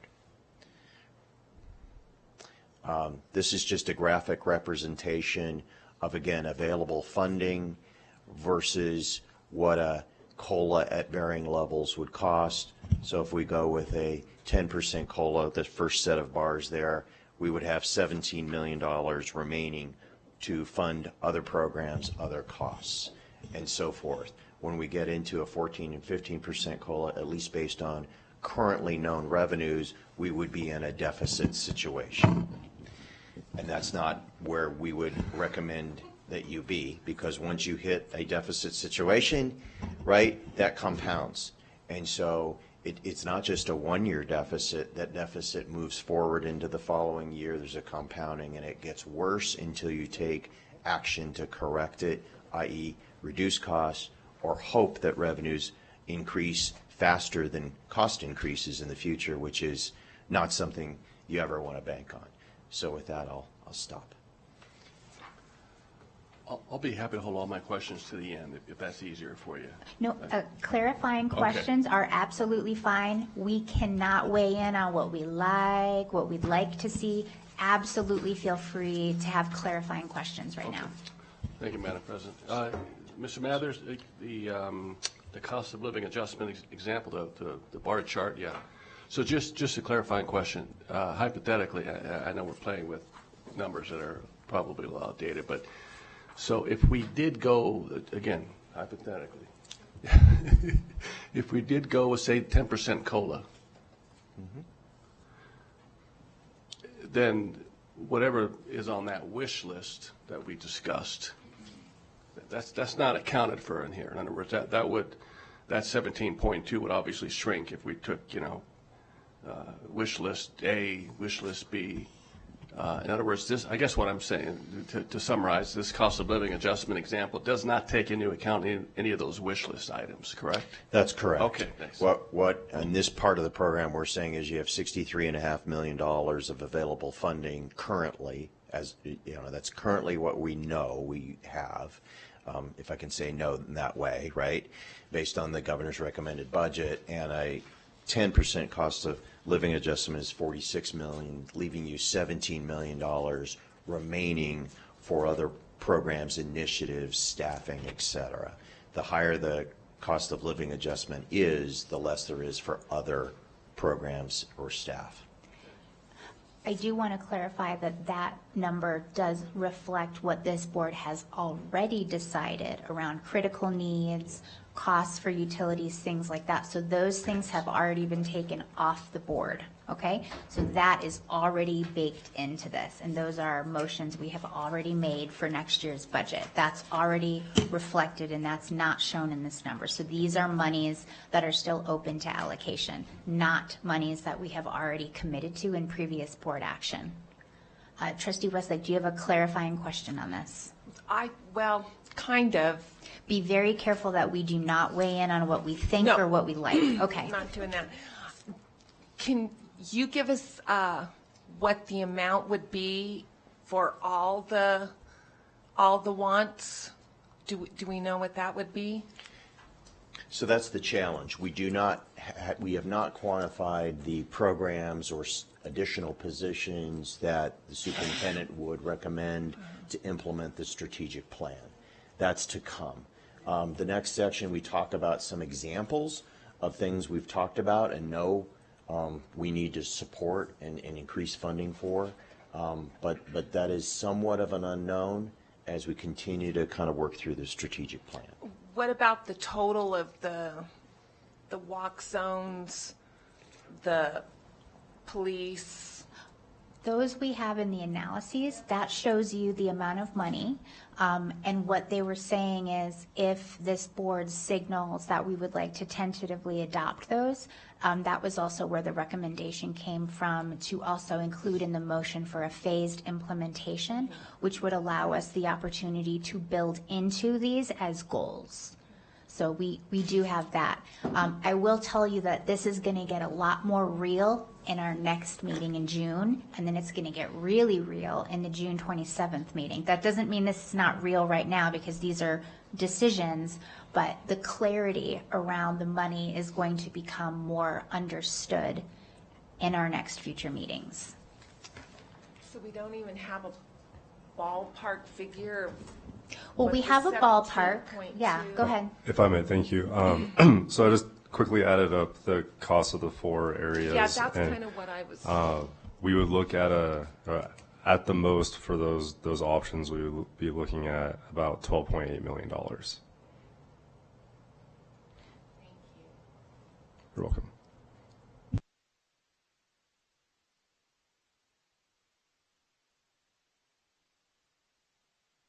Okay, then our last area, kind of segueing into that, would be new initiatives. This is a draft of our strategic plan pillars. This may change, but you can see each of those areas with safety and connection kind of being that beam underneath. So again, we need to consider what comes out of the strategic planning process. Where should our priorities be? Some examples of where that could be would be early childhood. Jeff mentioned in the special education area, we've seen a far greater number of children with needs, and we've got to legally fund those slots, and we are doing that in this final budget. But then there are general ed, our early childhood needs as well, and we don't get funded for that, so that would have to come out of our general fund. One of the topics that has come up kind of internally more than, say, at this dais has been the fact that the school district charges class fees, and that has a disproportionate effect, right, on some of our populations. And so I've quantified there the total amount of fees that we collect, not extracurricular fees. These are actual classroom fees. And so if we wanted to make inroads into, from an equity standpoint, moving away from charging classroom fees, those are the dollar amounts. And then there are just various other initiatives that you've talked about or that have come up. And all of those areas need additional positions and supports, and they have costs. And kind of, I guess how I look at it is, if we only utilized our funding for cost of living adjustments, which again is I think our top priority, but if we only used it for cost of living, our staff would feel better, right, in that they would have a more competitive salary and would be able to kind of manage around what we see in terms of inflation, but the system itself would be no better. And so all the frustrations and weaknesses that we have in our current systems and programs would continue to exist, and that would be difficult to get through, right? So we'd be paid more, but we wouldn't have made any fundamental changes in how we operate, or at least we wouldn't have additional dollars to do that. And so just an important consideration, I think, for this board as, again, we march through the budget process. So we have some slides here that summarize the final budget. I think you're aware of all of them. We've talked about the fact that the current resources that we've identified already counts for the critical needs requests that you approved funding for back in April. Certainly we have time, but not much time, basically one more month to kind of finalize certain decisions, and that would be in June. The next slide provides kind of a summary of, again, resources and expenditures for the general fund based, again, on the governor's recommended budget. And we've kind of noted some of the, again, increased costs that we've already talked about today that are now incorporated into this final budget. And then the next sections kind of go into fund balance, and I'm taking up Jeff's airtime, so if Jeff has other points he'd like to make about the final budget, I'll turn it over to him. Thanks, Mark. I don't have any more on the general fund unless there's any questions. And I think, as Mark stated earlier, we'll skip over other funds unless there's any specific area you have questions on, and then we can. Doesn't look like there's any questions there, so that would put us at our final step, which is conducting a hearing on the tentative budget and then look for approval on the final budget. Before we start that hearing, I would like to note that the Department of Taxation reviewed our FY24 tentative budget, and it was in compliance with all appropriate laws and regulations. So with that, President Smith, I'll hand it back over to you. Thank you very much, Mr. Bazzo. So here's how this works when it's a budget conversation. Do you have a clarifying question on this? Because then I'm going to open the public hearing. Maybe not. I know those are very big words. So thank you so much for that presentation. We are going to continue to have this conversation, but for now, we need to procedurally move on to the formal opening of the public hearing on the tentative budget. And at this point, we welcome public comment based on this. I have no cards.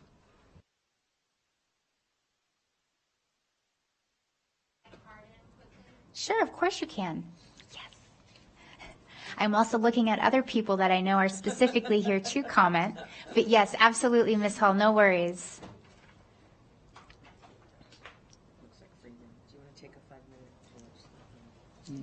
No, we need to keep going. You can just come on up, Ms. Hall. We can fill out the paperwork later, no worries.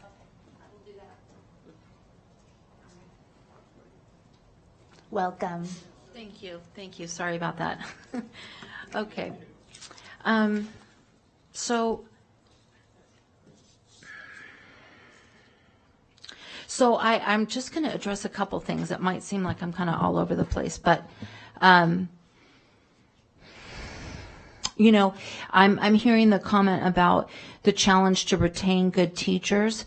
And when I attended the town hall at Sepulveda Middle School last week, there was a middle school teacher, a music teacher there, and she's close to retiring, and she said that she was representing many teachers who felt timid coming to a town hall meeting and expressing their view. And because she was positioned to retire in less than 3 months, she felt confident that she could do this and not receive any negative repercussions. But she is a person who has communicated questions to her principal, and she said that she felt persecuted from her principal due to being a person with a dissenting voice. So that might be part, and I'm going to get to the other thing that she said, but that might be part of the reason why, you know, teachers are feeling, are leaving, because they don't feel that they are safe to question the way things are going with restorative justice practices or other things, school safety, etc. Her other point was that when kids have disciplinary issues and they're sent, the teachers are tentative about sending them down to the principal's office because many times they're given a toy, a reward, a coloring book or something to keep them calm, right? So then the kids figure out, oh, well, if I act up, I get a reward. And so that process wasn't really being helpful for the teachers.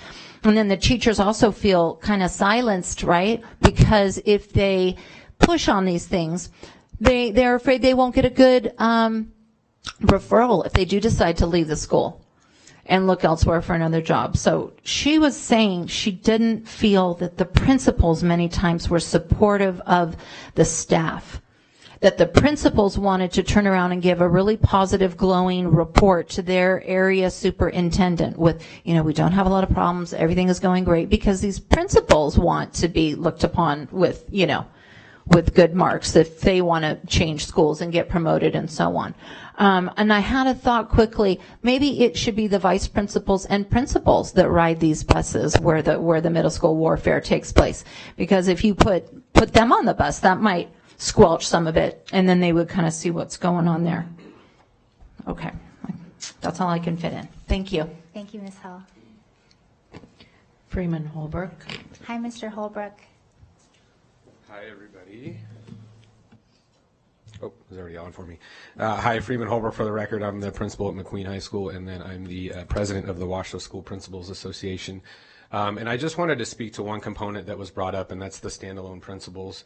And I know, you know, I saw the numbers up there, and I'm also a parent in Washoe County, and I want my kids to have two things, and I want them to have the best teachers and the best educators in every building, and I want them to feel supported, and I want them to feel safe. And in elementary schools where we have one administrator to manage that building and become the instructional lead, it's virtually impossible. And these individuals I'm sorry they're not here. They're standalone principals, so they're not here today. They can't leave the building. They can't be sick and some of those things. And so I ask you to really look into that. The things that we do as far as LEA meetings and do evaluations and manage the facilities and handle the building is all second to being an instructional lead. And those are the things that those people cannot do in those buildings. And those particular, right now it sounds like 39 schools are not receiving the education that they can. And so looking at getting those individuals some help in that building in whatever way, whatever capacity they can, so that they can keep those students safe, keep up with emergency operations, keep up with the behavior plans and all the things that they have to do on a daily basis. So I urge you to really look at that and create a better environment for them. Right now, I know it's our approach as administrators to support staff so that they can support students. And I tell them all the time, I don't have a student that says my favorite principal was. It's my favorite teacher. It's always my favorite teacher. And so we're there to support them, but it's very difficult when we don't have the tools to do that. And I know the budget component is difficult, but we're here to help with ideas, and I just really ask you to pay close attention and not look past that. So thank you. Appreciate it. Thank you, Mr. Holbrook. Cliff Nellis. Hi, Mr. Nellis. Welcome back.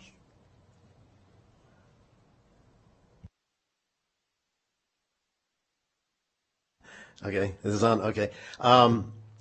If somebody gave me Mrs. Enfield's job, probably the first thing I would do as a businessman. I was 43 years as a milk delivery business in the Reno area, and I would probably fire half of the administration. And then I give the teachers all maybe a 20% raise.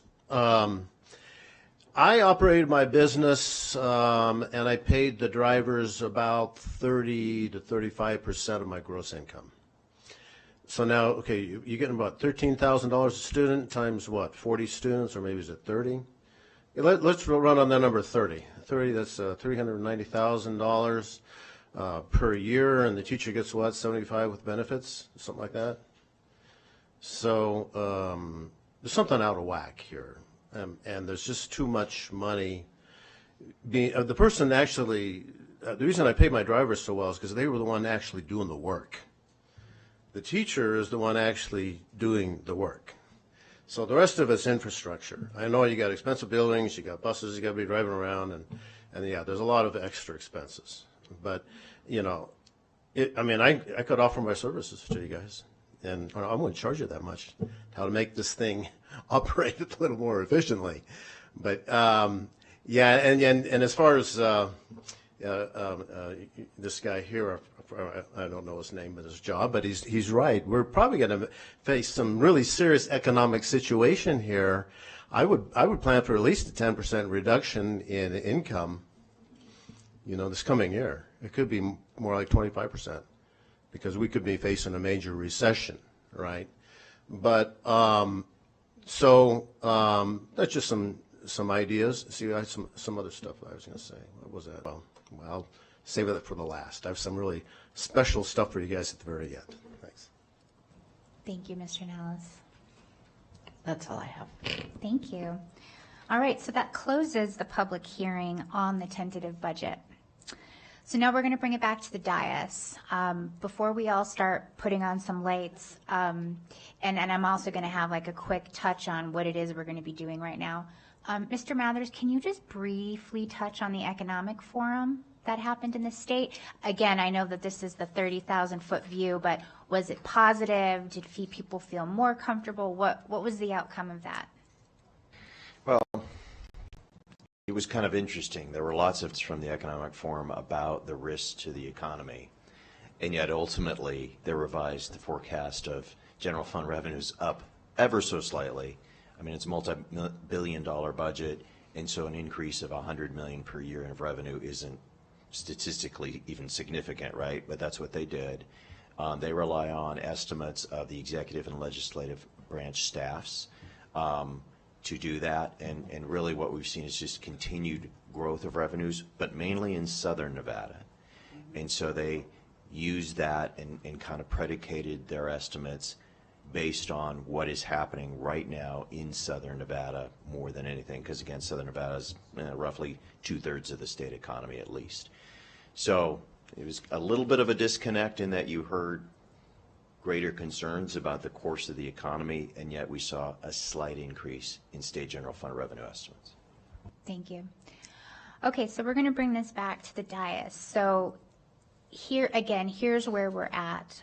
We have, of course, the motion in front of us, but what we really need to start tackling are these analyses. We do not have to decide everything right now, but we need to start prioritizing the things that we feel that we have consensus on. So again, these would be or could be made as tentative motions. So I tentatively move that we have ice cream machines in all the schools, things like that, with a phased implementation. We can also have discussion on some of these items. I'll use one, or iced tea. So some of these have multiple options, and the police one, the school safety is one.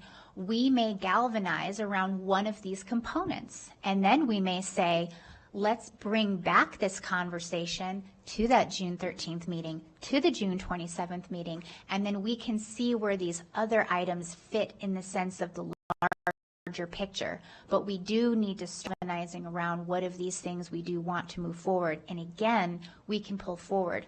There may be an idea where we all say this was a great idea, good analysis, but this is not something we're interested in. We do not vote it down. These were all great ideas, but by our discussion, it may not carry forward. So does that make sense about what it is we're doing? So again, using the police as an example, we don't have to decide everything, all of those positions. We can choose one or some and then carry forward the others once we have a better idea of money. But we do need to start making some of these decisions here and now. I see lots of lights. Okay, so here's how I'm going to, if there are any comments about the general budget, let's have those comments now about generally about the budget or generally about this process, because then we're going to start to go through the work of having these conversations on each of these analyses, okay? So Trustee Mayberry, do you have some comments or some positions generally on the budget before we dive into making decisions or having discussion on the analyses? No. Okay. Clerk Rodriguez. I do. Go for it. Thank you, Madam President. Just to kind of clarify, I know Dr. Infante kind of touched about this a little bit on our one-on-one, but what are we looking at as far as our rainy day fund? Like, what are we looking at setting aside? Because I remember when I was first appointed, I felt like it was a pretty high number. So where are we looking at projecting or this go around? Yeah, great question. We ended last fiscal year ending June 30th of 2022, based on actuals at just less than 12% of fund balance, a little bit more than $60 million. This chart here provides a forecast of where we would end up. So again, we used some of our fund balance this year to pay for bonuses to teachers. We also had carryover encumbrances or purchase orders we need to fund. So the current budget actually assumes a decrease in fund balance of $5 million. Then we also have a greater denominator. We have greater expenditures, so that will, just the math of it will work so that our fund balance will go down just because of that, even if our total fund balance stayed the same, total dollar amount stayed the same. So anyhow, long and the short of it is we expect a fund balance, if we have a balanced budget, in the next fiscal year of 9.2%. Okay? Our board policy is 10 to 12%, so we'd be below board policy. I would tell you, so another data point to consider is when your fund balance is at 4%, you are in fiscal emergency territory, and the board and the state can take a number of actions, including basically placing you in conservatorship and seizing operations, which they've done historically once or twice. So 4% is the absolute minimum you'd ever want to be to. I would recommend a minimum fund balance of 8%. That represents 1 month of operating expenditures. So if the governor vetoed the proposed state budget, which he's talked about doing, right, and we get into July, there's really no good answers about what happens. But let's say there's not authority. for the state to send us its normal monthly state education fund amount to us of $40 million. Those are the kind of reasons we need an 8% fund balance. Again, 1 month's expenditures, so we could write out 1 month of not getting any funding from the state, and that's it. So 8% would be the recommended minimum for this district, given kind of the various situations we talked about, including a recession scenario. I know there's an education stabilization account to help us, but we can only access it, at least based on current law, if our revenues fall more than 3%. So if they fall 2%, we're on our own. And 2% is a lot of money. So for all those reasons, 8% would be my recommendation. Okay, and excluding political theater, the 8%, would that include the projected funds that we're looking at getting? Yeah, that 9% basically assumes that you would adopt ultimately in June a balanced budget. So revenues equal expenditures. So we basically, in terms of actual money in the bank, just tread water. Where we expect to be June 30th, 23, we'd expect to be in June 30th, 2024. Okay. All right. Thank you. Very good. All right. Trustee Mayberry, do you want to lead us off by choosing one of the analyses, or do you want to continue the general discussion? Well, just one, Madam President, just a quick follow-up with Trustee Rodriguez. What does Clark have in terms of their ending fund balance, Clark County School? Do you know? They are higher than us in total, but much of their funding is restricted. So on an unrestricted basis, they're below us. On a total basis, they're higher than us. And that's, again, based on how they're structured. They have to, some of their fund balance is restricted and set aside to individual schools, and it's the school's money to spend. But in total, they're higher, but on an unrestricted basis, we're lower. I had provided some analysis to you a number of months ago that showed Washoe what had the lowest percentage fund balance of all districts 2 years ago. Now we're second to last in terms of fund balance. I don't think 8, 10, 12% is bad. I don't want to convey that. It's just we're lower than virtually every other school district in the state. Thank you. Very good. All right, so we've seen these analyses several times now. So we're going to start drilling down on what we want to move on now, what we may want to wait until we have a better idea of the money. But what I would request of my colleagues is less about the conversations we've had before, and let's start talking about and building consensus around what things we want to signal for tentatively now. So with that said, and again, and this may also be, look, I brought up this analysis, I understand it doesn't fit, and it just stays where it is and it doesn't carry forward. We're not voting anybody's ideas. Now, it doesn't mean you cannot vote against something, but it just means that we're not necessarily establishing the merits and voting everybody's ideas up or down. So on that note, let's pick one of these analyses and start this conversation, okay? Vice President Nicolette, I saw your light on first. Which one would you like to start with? Or go ahead, Trustee Westlake. I wanted to get it in before we move forward with that because it just popped into my head. I've heard from some of the administrators, the schools that I've visited with, that they would like if they would have, say, a bigger budget for their school, and then they could decide if an assistant principal would fit them best, or a learning facilitator would fit them best, or some other something for that school. Is that a possibility? Let's start there. That is the elimination of standalone principals. So by default, you have opened up the conversation on that one. Okay. So we'll go ahead and we'll start there, since Trustee Westlake brought that up. I am going to be direct about this. I'm going to advocate that we take a tentative position on this today. So option A that we see on slide 20 does exactly what you're talking about, Trustee Westlake. This is also the option that I prefer, and this creates flex allocation. So rather than saying each school has a dean or each school has a this creates the flex allocation that the principal would work in partnership with district administration to decide on the role that fits best for them. It's not that they necessarily get the budget, but they will have that conversation about which role fits best for them, whether that's in assistant principal or a dean or a learning facilitator. So exactly what you're talking about is what's reflected in option A. I cannot contemplate a scenario where we feel we're supporting students, teachers, and our community with just a single standalone principal. This is literally impossible. We just spent 2.5 hours talking about principals having to start and stand up new progressive discipline committees, assessments, teaching their staff, growing their staff, cultivating their school communities. It is literally impossible.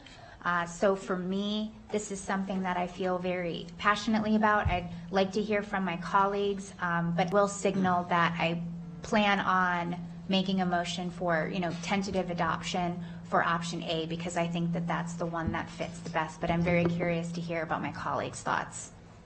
Trustee Mayberry. Do you want to go? Sure.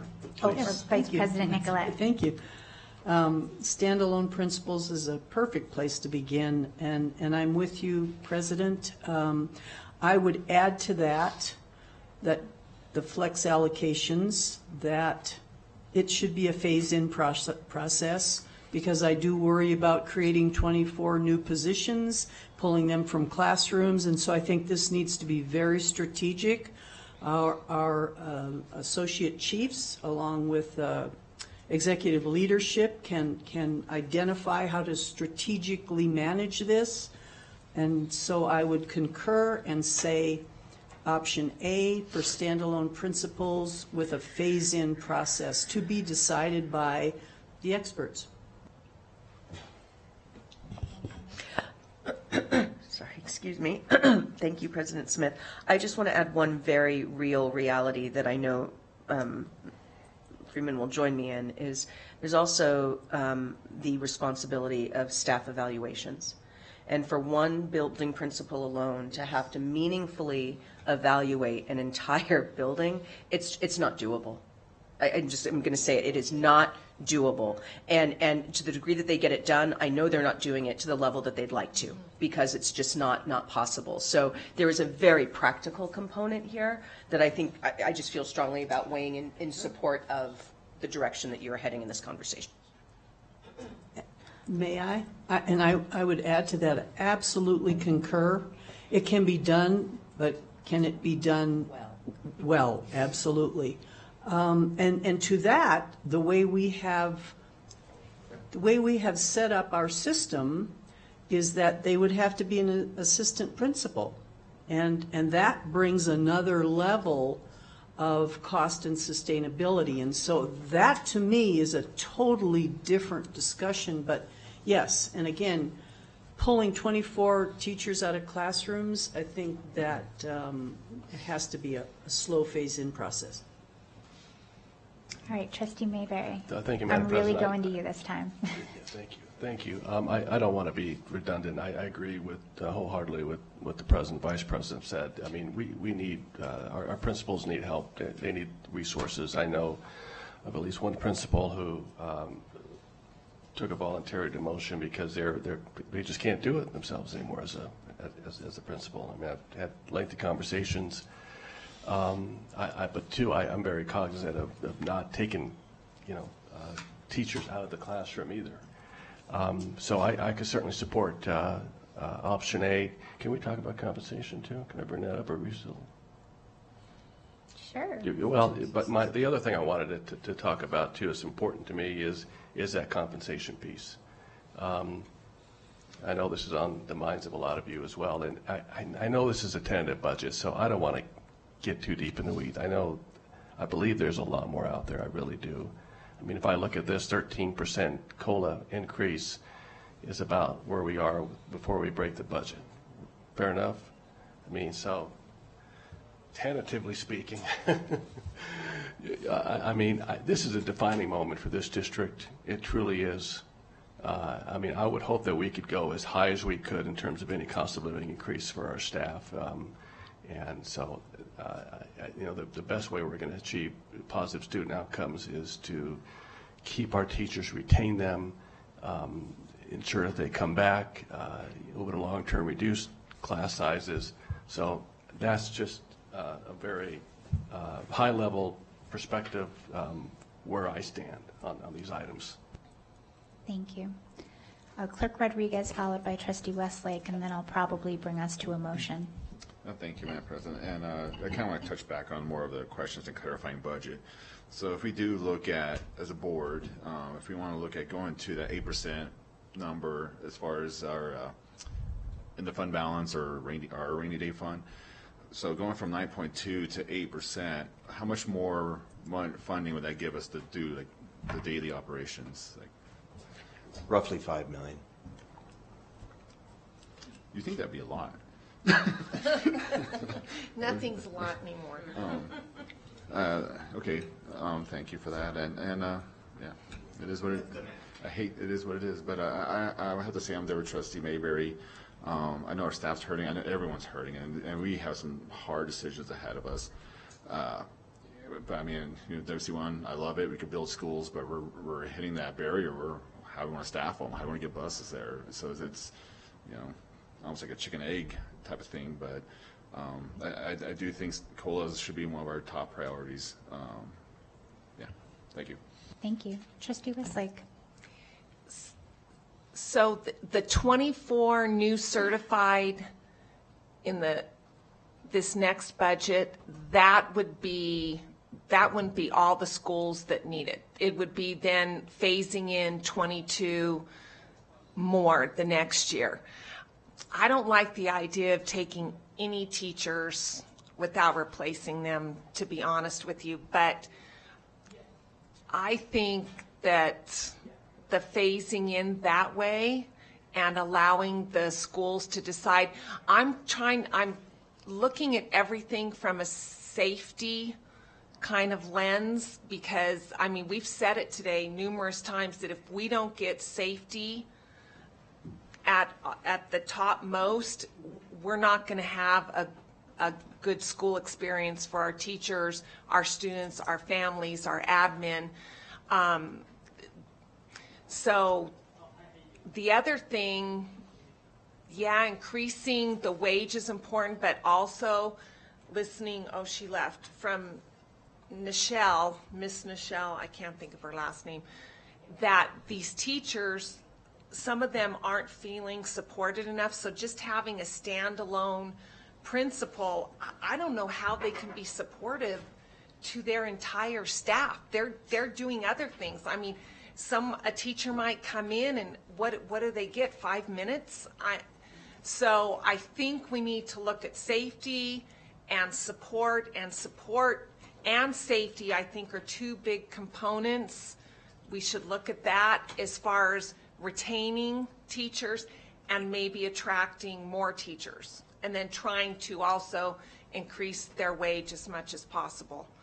Thank you, Trustee Thank you. Westlake. And you know what? We'll do the school police and safety one next. We'll go to that analysis next.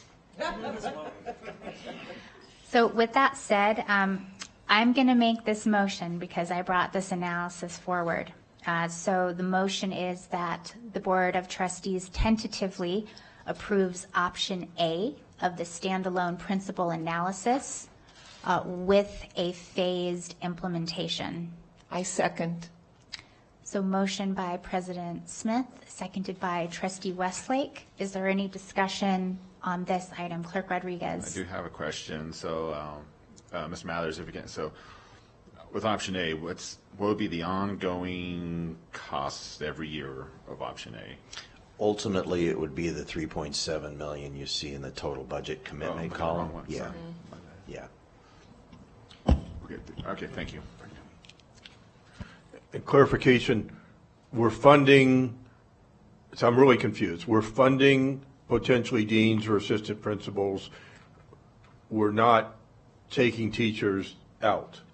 Or learning facilitators. So in option A, the principal really says, this is what I need at my school. And quite a few of the principals I've talked to want learning facilitators.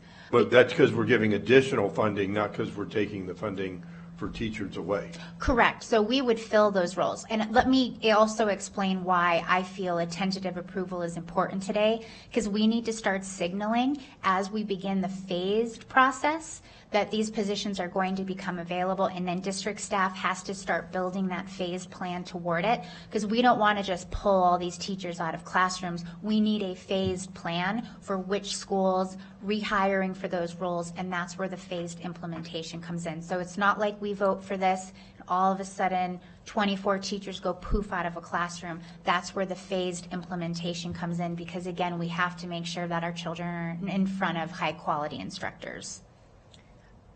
Thank you, President. I am all about creating leadership pathways for our staff. I do want it noted, though, that these positions don't necessarily have to be teachers. We can recruit from outside the district to fill these. And so I just wanted to make it clear to the trustees that should we end up going in this direction, we will be actively recruiting internally and externally to minimize the impact on teaching staff from our own system. Very good. All right, the motion is on the floor from myself and Trustee Westlake. All those in favor, please say aye. Aye. Aye. Aye.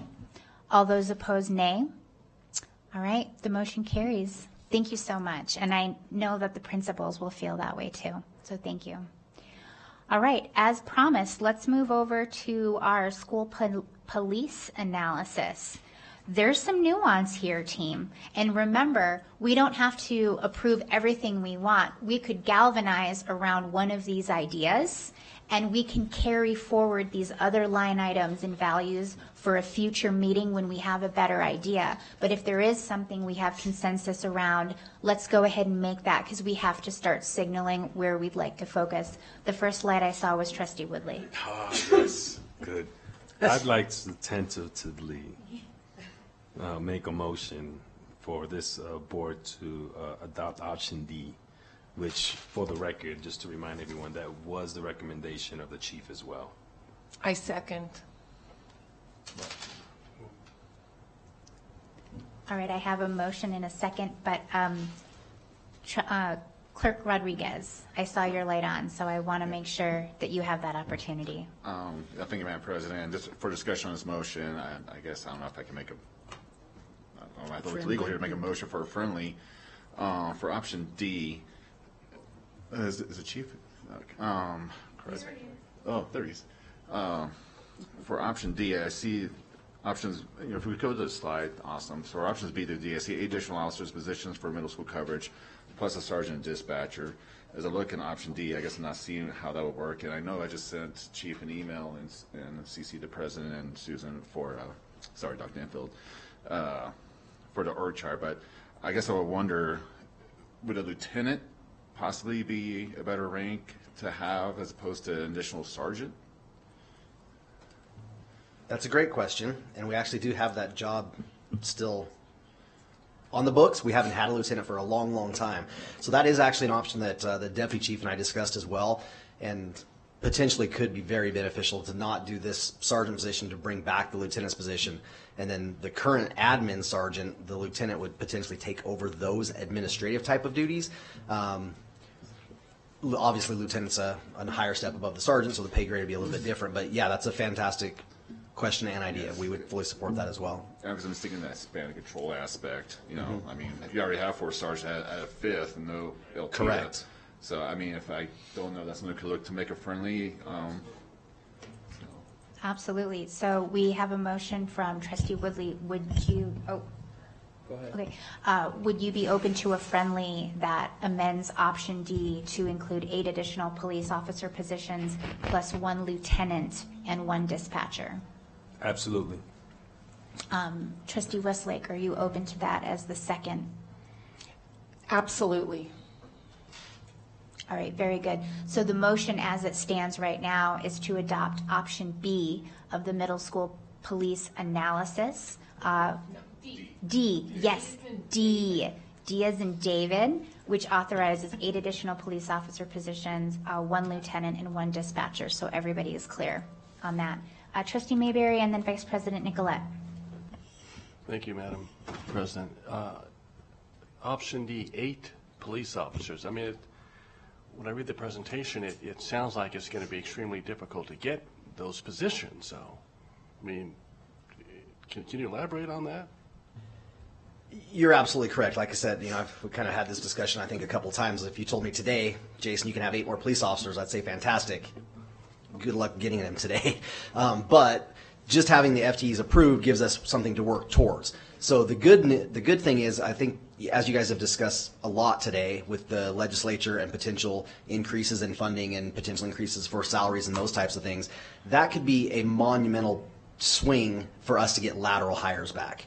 So if we were able to be more competitive on the pay scale, we would be able to attract lateral candidates again, in my opinion, a lot more than we currently are. That's by and large the biggest barrier we've had over the last 2 or 3 years is the pay scale. We've actually gotten several laterals all the way to the finish line in the hiring process through all the testing and everything, and then when they see that actual number that we're able to get them from HR as a lateral, they just can't make the commitment. So if this were approved, the 8, in conjunction with potentially an increase in salary, I think we'd have a lot better shot at getting it staffed sooner rather than later. The academy is a hurdle because it's about 6 month long process, and getting people into the academy is hard. So that's why we've always preferred to have the laterals. The other problem with that is once we hire an academy recruit and we start them down that pathway, if I get an amazing lateral that comes along and says, hey, I want to work for you, I don't have an FTE for them anymore because that recruit that's sitting in the academy for the next 6 months is taking up that spot. So yes, it's going to be potentially hard to fill the 8 based on what we have today. With some potential changes to the salary impact out of the legislative session and whatever COLAs we get, I think we could see an increase in our ability to attract lateral candidates. And maybe I'm overthinking it, but I mean, this item doesn't talk about increasing salaries. It just talks about 8 new positions. No, it does. It just sets the intention. And by the way, after we hear from Vice President Nicolette, I'm going to also suggest that we bookend the tentative and then for the phased implementation. Well, and that was my next question. I mean, I would be far more comfortable, implementing 2 a year. I just don't think we're going to get 8 cops in a year, and we're going to have these spots open. I mean, what am I missing here? Yes, with the bookending of the tentative approval of the phased implementation, it accomplishes that and allows us to build into that as our intention. Okay. Vice President Nicolette. Thank you. I think the phase-in is extremely important, and I hope our police force truly believes that they make a difference. I know that. I've seen it. We know several things that we need to work on: attendance, and I know our police officers do that, and I think we can and should do more. We know the relationship building with strong, caring adults who have authority is extremely important, and we know that having a safe, fun, and educational environments is extremely important. And having said that, I know that we need more people in our schools, and I really liked the idea of the resource component, so that you have resource, what did we call them, Chief? The field support staff? Field support staff, thank you. Having them in our schools, and I will say intentionally wandering around and creating relationships and looking at bathrooms and looking at hallways is extremely important. So I wonder how we're going to utilize this workforce. Having said that, I think if we can hone in on the phase-in, and to that I have a question for CFO Mathers. So if we do a phase-in, and again, the experts, Chief and his team and leadership figure out what that looks like, do we then hold those money in abeyance in the fund and then can release them if we need them? How does that look?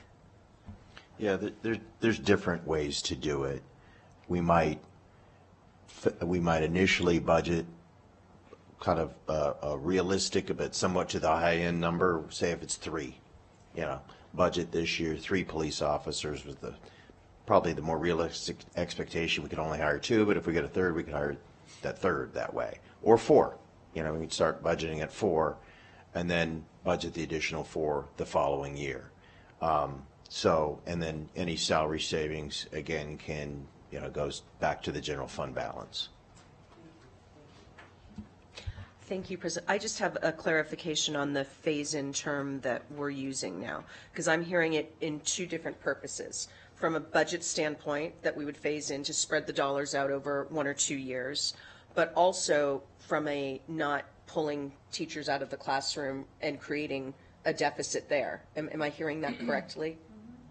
Yes. Okay, so one of the things, setting the budget phase in aside, that's a strategic conversation we'll all have moving forward. I like to go big, so I would, when it comes to the phase in around the staff piece, not the budget piece, I want to make this distinction.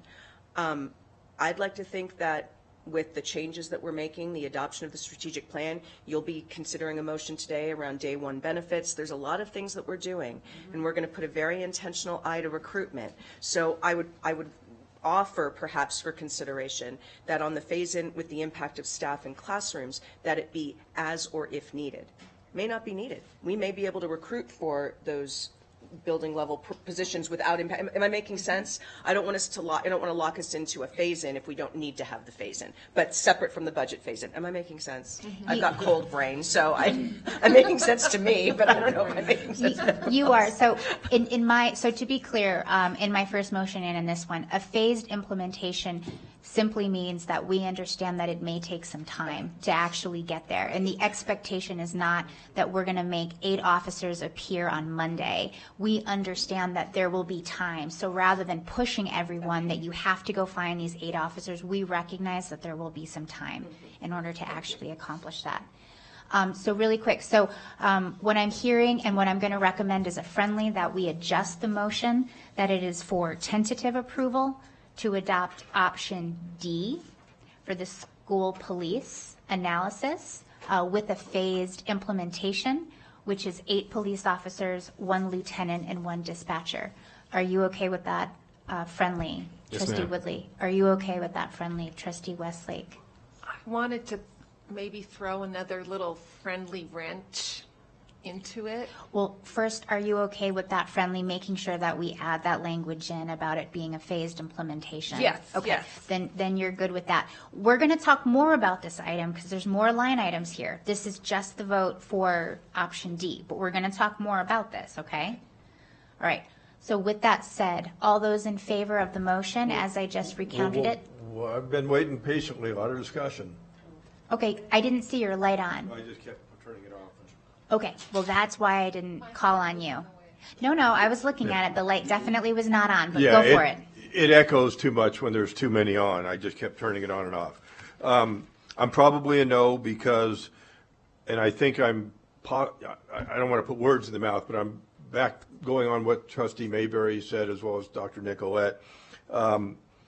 Cops are a lot of money, and there's not only the costs of the cops, the law enforcement officers, but now we're talking more pay to get laterals. The PERS money is much more. We haven't talked about that. The money you pay for a police officer in PERS. There's also something that was never been brought up called heart-lung. The medical costs of the peace officers are much higher. We want more bus drivers, we want more teachers, we want more cops, but I'm definitely leaning towards no, because I want more campus supervisors, which we also call field support staff, hallway monitors. I think the money is much better spent there. So we've got a finite budget. We want all these things, but in my opinion, we really need to look at the campus. We can't just have it all. And so I think we need to look at the campus supervisor as part of this discussion. Thank you. Well, we can't. So again, before we're getting off track for this, we are absolutely going to talk about the campus supervisors. And remember, we can say, look, we like something. Let's carry it forward to the next meeting when we know. We are not saying no to these other things. We are only saying yes to this, which signals to staff the types of mechanisms we need them to start moving towards. We are also going to talk about those other items, But even Madam- if we don't decide on them today. But this motion is here and now. I understand, but there's only so much money. So when we vote for one before we talk about the other, we're kind of, you know what I'm saying? Without going into detail, It's not final. There's only so much money. Yes, and if your vote is no and you don't want to spend the money on this, then I fully encourage you to vote no. So we're going to need to take this to a vote. We've had an extensive amount of conversation on this. So all those in favor of the motion, as it was previously stated, please say aye. Aye. Aye. All those opposed, nay. Nay. Motion carries 6-1. So now let's talk about some of these options. I'll tell you that I am very interested in learning more about the field support staff positions, the campus supervisors. I like the idea of campus supervisors, particularly in our middle schools. I will say right now that this is all of these discussions I would like to see at a future meeting, and we don't have to make a vote on that, okay? This is just our conversation. It'll come forward. I am very interested in some of these other programmatic changes, and now the chief may listen to this and say, when we come back in June, we have another idea to show you. So what we're doing right now in our conversation is signaling other options, because now we see that the CTE program is on here. So I am very interested in these other line items. I don't think I'm ready to vote on any of them right now, but I would very much like to see these items come forward once we have a better idea of the money. Any other thoughts on that? Vice President Nicolette. Thank you. I do have a clarification. I too like the idea of campus supervisors. Are they under your purview, Chief? Yeah, that was the same thing that I wanted to clarify as well. So the campus supervisor position does not report to school police. The campus supervisor is a school-based position that reports to the principal there. The field support staff position that we discussed is a school police, or would be a school police position, and that position would not be doing the same thing a campus supervisor does. The field support staff would be a position that would be basically assisting our sworn law enforcement officers to take some of the workload off of them for things that don't require a sworn officer. For instance, a cold graffiti call where we just need to go out and take pictures of damage, or, a fence that gets run over by a DUI driver on the weekend at one of our schools. Things like that, we're currently sending police officers out, and it's time consuming. So those would be jobs that a field support staff person could do that would then free up our sworn police officer to handle police calls. So two different things. And so still in this process for the June meetings, the chief could come back with recommendations around this for us to consider. And we don't have to approve everything in this fiscal year. If we do bring on new police officers, there may be a need in the next year. So this is kind of a layering thing. But I would very much like to continue these conversations in future budget meetings, because I'm very attracted to some of these ideas, particularly around the campus supervisors in the middle schools. All right, very good. I don't see any other lights, so I have a question. Go ahead, Trustee Church. So I'm just confused. I've been here 2 years, but it's still very confusing when we go through here. Can we have a motion? Can I make a motion to direct staff to tentatively look at adding campus supervisors to each school at a cost of $646,000? Absolutely, you can make a motion if you want to make that decision right now. Okay, because again, we did it with the cops. No, you can absolutely do that. Okay. Make the motion. Okay, I make a motion that we direct staff to tentatively look at budgeting campus supervisors at each of our 17 middle schools at a cost, at our schools as directed by the superintendent, let her make the decision of where they go, at a cost of $646,000.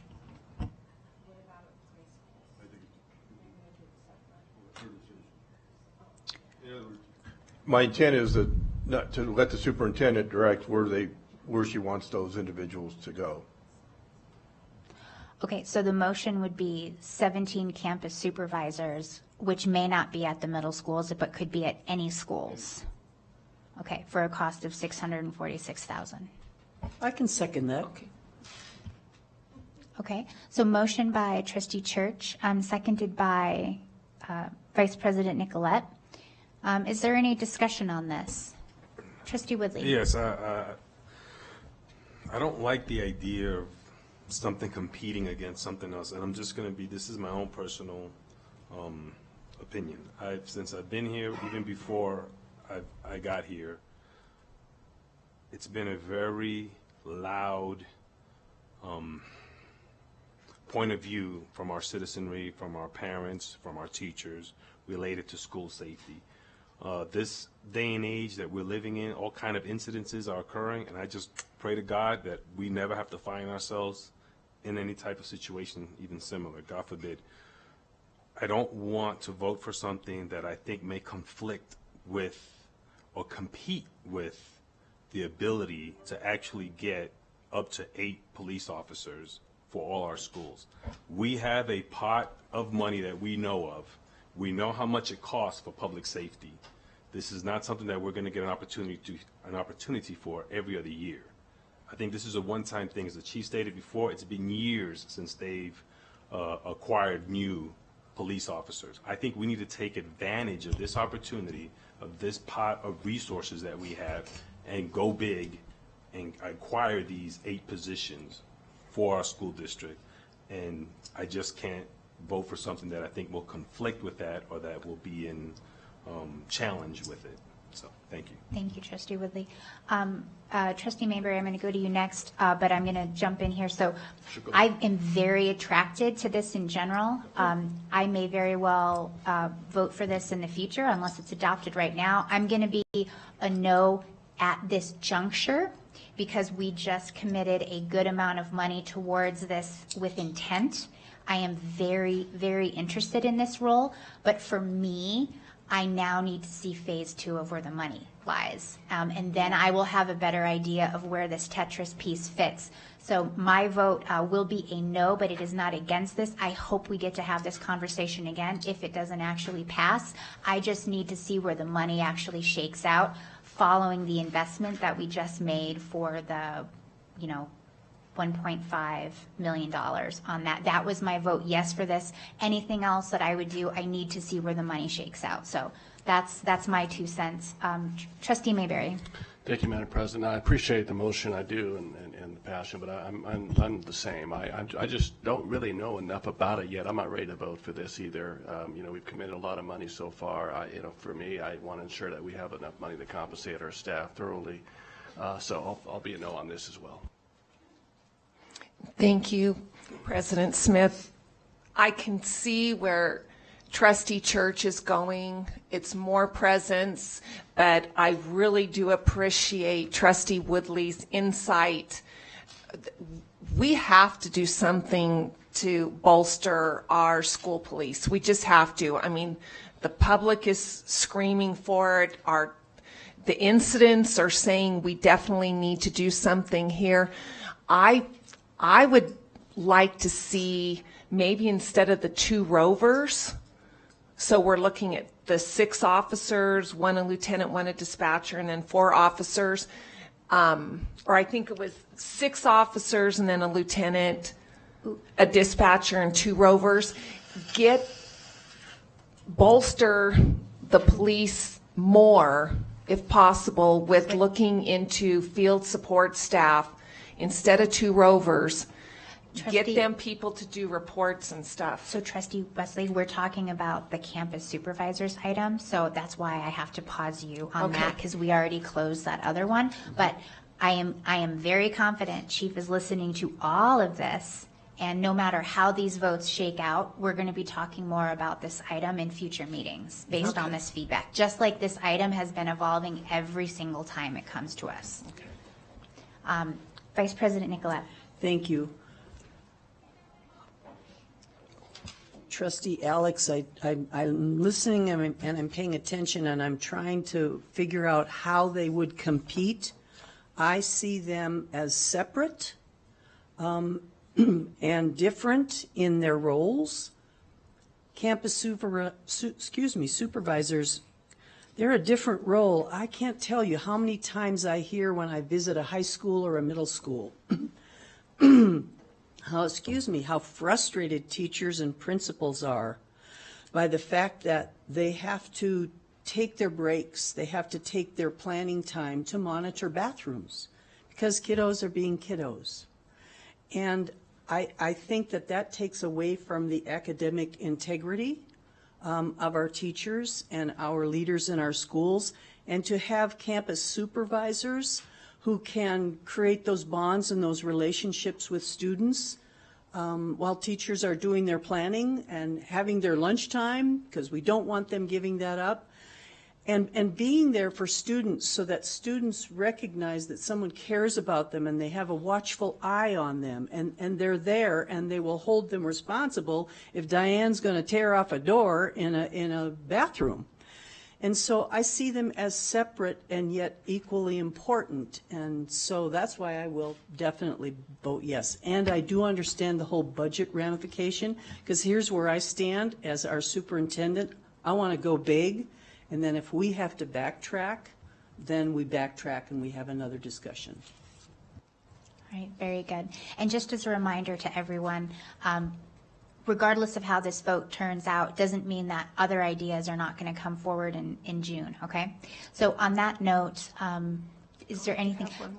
Trustee Westlake, we really got to start getting to a vote. We're not just kind of talking about thoughts. We really have to start acting, okay? So is this urgent? And does this affect how you're going to vote on this, which is really... It would. Okay. It would. Okay. I would be more apt if it was a little bit more open-ended, broader, like we're going to set aside $500,000 for campus supervisor positions, but not have it set middle schools, not have it set high schools. It's where the need. That is the motion. So Okay. the motion What is that schools need it most? there would be, the motion would be that there would be 17 in total for a cost of $646, with the distribution set under the, direction of the superintendent. But again, regardless of where this goes with the vote, we're not saying, some people like me, I will speak for me, I am voting no, and I absolutely hope we will talk more about this later when we actually know how much money we're dealing with. So my vote is a no for now, and I 100% want to continue this conversation, okay? So we have had exhaustive conversation with this. So the motion as it stands right now, made by Trustee Church, seconded by Vice President Nicolette, is to add a total of 17 campus supervisors, for tentative approval for 17 campus supervisors at a cost of $646,000 for a phased implementation. All those in favor, please say aye. Aye. Aye. All those opposed, please say nay. Nay. Nay. All right, motion does not pass 4-3. I am really confident, though, that the chief and our staff have heard this, and we will absolutely be coming back to continue this conversation. All right, I think that closes the police item. And again, we don't have to vote everything up or down. Is there an interest on this board to have a conversation around implementing learning facilitators across the entire district? Absolutely. And I'll just get right to the point. I have received quite a bit of communication concerning learning facilitators, and they have been all success stories. And so having said that, what I'd like to see happen is, again, I don't want to do a phase-in with this, but I don't want to add learning facilitators right now. What I want to do is maintain what we have. And I would also add, at the discretion of the principal and leadership, executive leadership, I don't want to create more funding for this. At the same time, what I want to have happen is I would like to have a deep dive into the efficacy and efficiencies of our learning facilitators so that we can see, is it worth the money? The people are worth the money, but are we really getting what we need for our students in our schools? Very good. So what I'm hearing with that is that this would be a conversation that we continue into the future as we explore the role of building learning facilitators in future budgets and plans, okay? Which we don't need a motion for because this is part of the workshop and the staff hearing us. Okay. Other than maybe to have some data brought to us that can help guide our thinking on the efficacy of our learning facilitators.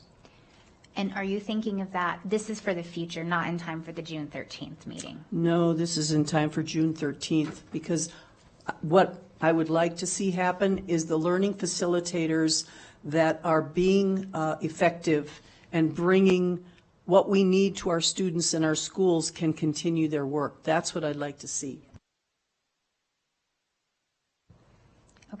the superintendent is looking into that, but what we can do here, since we don't have to vote everything up or down, is we can continue this conversation, and just like we are with the chief, see what additional information that we have based on that analysis. Thank you. Okay. And then that brings us to, going back to 1, we're bouncing around with the walk zones. So I also brought this one up. I'm incredibly passionate about this one, and I mean incredibly passionate about it for all the reasons that I have already explained. So here's an example, Vice President Nicolette. As you can see on slide 11, this is additional information that was brought to us about the impact on walk zones and the fact that our chronically absent students, it's a 20 to 25% reduction, which is huge. With that said, even as the person who brought this, I don't feel that I can vote on this quite right now. This also for me falls into something that I feel like I need to see the full picture of the money before. I could definitely be swayed if my other colleagues are interested on this, but I do want to demonstrate reasonableness with if this is something that my colleagues are interested in now or would rather wait until we have an idea of the money that we're working with. And just as a reminder, the only reason why the walk zones increased was due to budget. And a board many a moon ago promised the community that this is something we would reconsider because 5-year-olds walking in the dark is far too long. And we are seeing that there is an approximate benefit of 20 to 25% reduction for our economically disadvantaged students. So what I'm going to say to this body right now is that I'm very interested in your thoughts, but I also completely understand that this is something we may want to come back with in June and not necessarily decide right now because we also can't spend money we're not 100% sure about. So I want to offer that as reasonableness. Trustee Church. Okay. Again, I really am confused. We vote for more cops, but we aren't going to vote for more walk zones because we don't know where the money's coming from. No. We can absolutely vote on that right now. What I'm going to clarify what I said. I very much want this. I also understand that we as a body may feel comfortable waiting until we have a better idea of the money that we have. We can absolutely make a motion on this. So what it is that I'm signaling as the person who brought this analysis is that I want to hear from my colleagues, and I am also very comfortable if a decision like this was made in our June meetings as opposed to today. So that's what I'm signaling as the person who actually made this analysis. Okay. I guess what I'll signal with or without a motion is I think we made some promises to our constituents that once we got through that crisis that we had before, that we would be taking action. I don't think we can afford new bus drivers based on simple math of how many miles, as opposed to allowing staff some funding to allow staff, because you can't compare Flatland to Incline Village to HERS, which is high elevation. You can't compare them with no sidewalks, crosswalks, et cetera. But I do think we need more bus drivers for those areas that need it based on the complete picture. All right. Trustee Woodley. Thank you, Madam President. So this is something a little emotional for me because of the fact that I was one of those economically disadvantaged children. I've talked to teachers and I've talked to parents that it does impact their ability to send their 5-year-old to walk in the dark, and they don't go to school. I've met kids in our school system with principals because they have this one-on-one dialogue and relationship where they look at me and during my school visits and tell me, this kid is a great kid, but the stuff that he's dealing with at home is so difficult, and when he's not able to make it here, we lose him. 2 days, 3 days, and I just think, especially looking at this 20-25% reduction, that's significant. That can make a difference. Anyway. No, thank you. And that's exactly why I brought this, Trustee Woodley. I hear those stories too, and I am just as passionate about it. Clerk Rodriguez. Thank you, Madam President. And I would support exploring this more. And as a parent, you know, I had that unique situation. Like, my daughter got a bus, but my son in middle school didn't. And obviously, same area.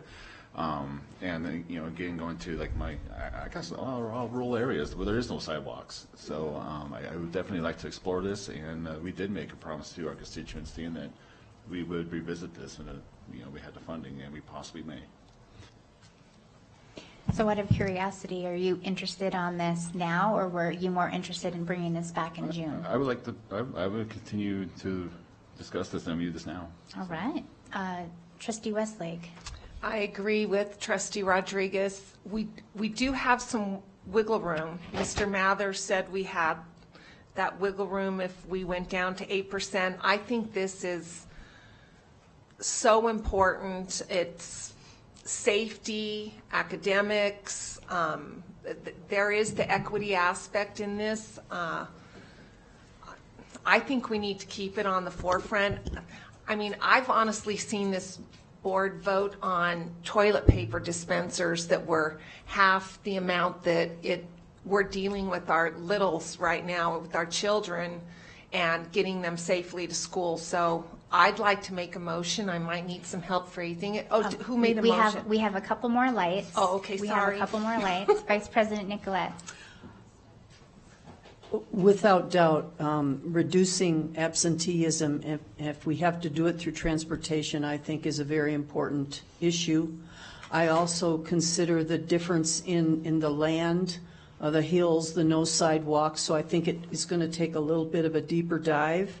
We did make a promise, and we do need to continue to discuss that. I will say, kind of as a sidebar here, I am not comfortable with the 8% fund balance. I'm more in the 10 to 12%.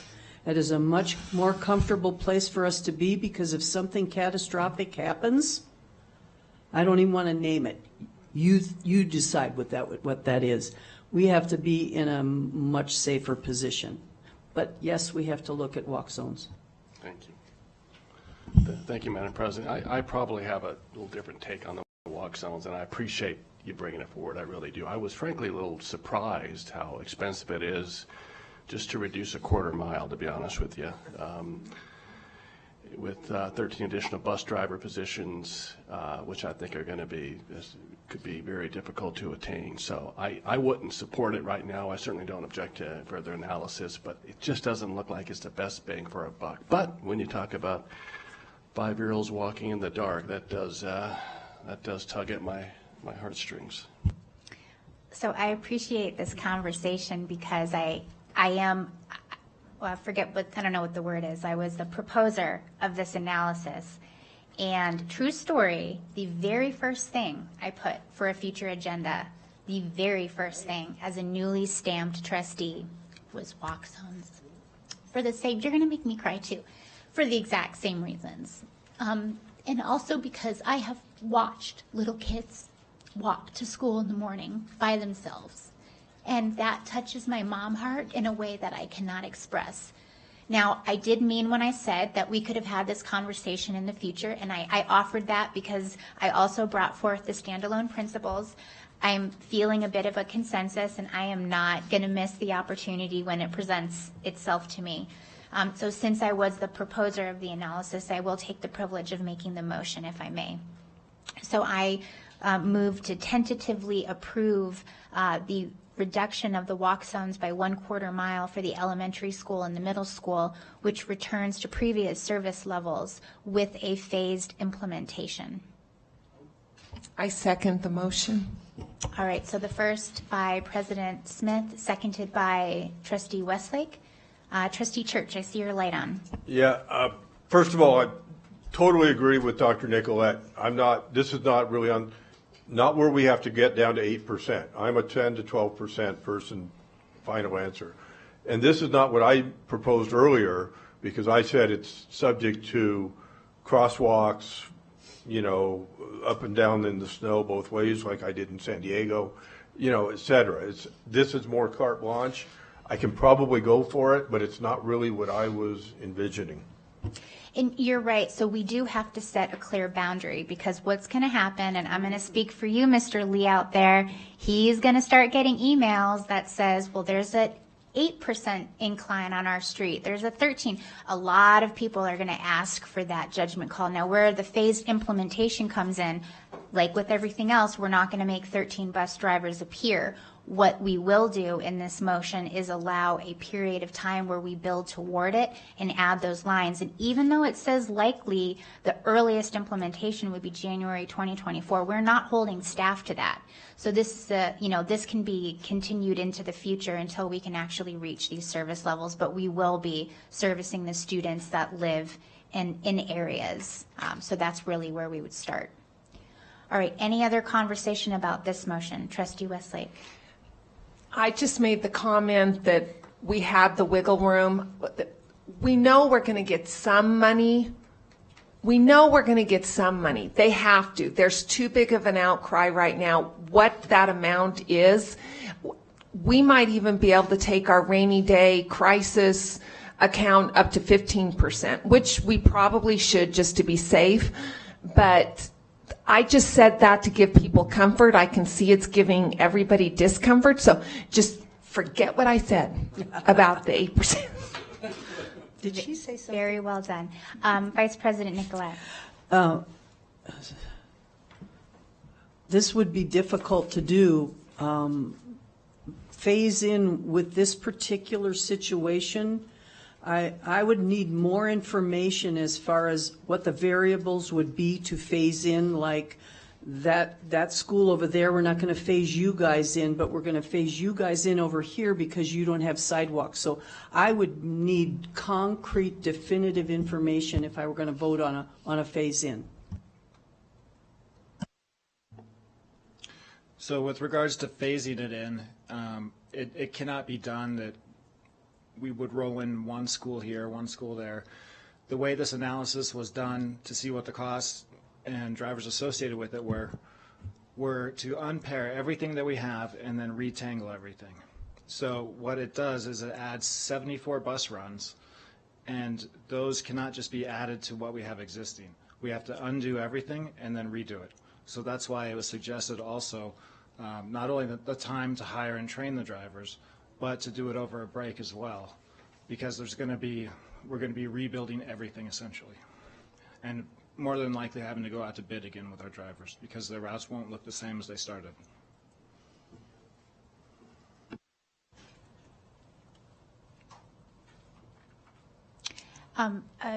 Mr. Lee, and although, so that absolutely makes sense, and thank you for clarifying that for the record.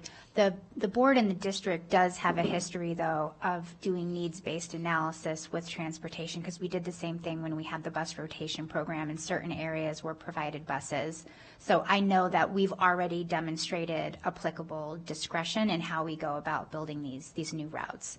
And also, please know that we didn't set an assigned time for this to be. If this ends up being that we can't implement it in time for this school year or even at any point, then it could also be the future. And that's also fine within the phased implementation point. Thank you. All right. Okay. So all those in favor of the motion, please say aye. Aye. Aye. Aye. All those opposed, please say nay. Nay, sorry. Don't be sorry. All right, motion carries 5-2. All right, we've now covered all of these items, and now I'm looking for a motion as you see it here on your paper, which is to provide an overall blanket approval unless there's additional conversation about the other items. No, you're fine. So I would entertain a motion. I'm ready to make a motion, Madam President. I move that the Board of Trustees approves the final budget for fiscal year 2023-2024. I have a second. Motion by Trustee Woodley, seconded by Clerk Rodriguez. He just edged you out. Is there any discussion on this motion? Okay, no lights. All right, all those in favor, please say aye. Aye. Aye. All those opposed, please say nay. All right, motion carries 7-0. Thank you very much. All right, that closes out item 2.02, and that brings us to section 3, our closing public comment.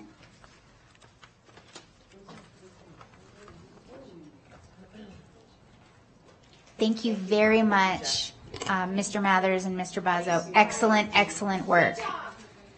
Michelle Hull. Hi, Ms. Hull.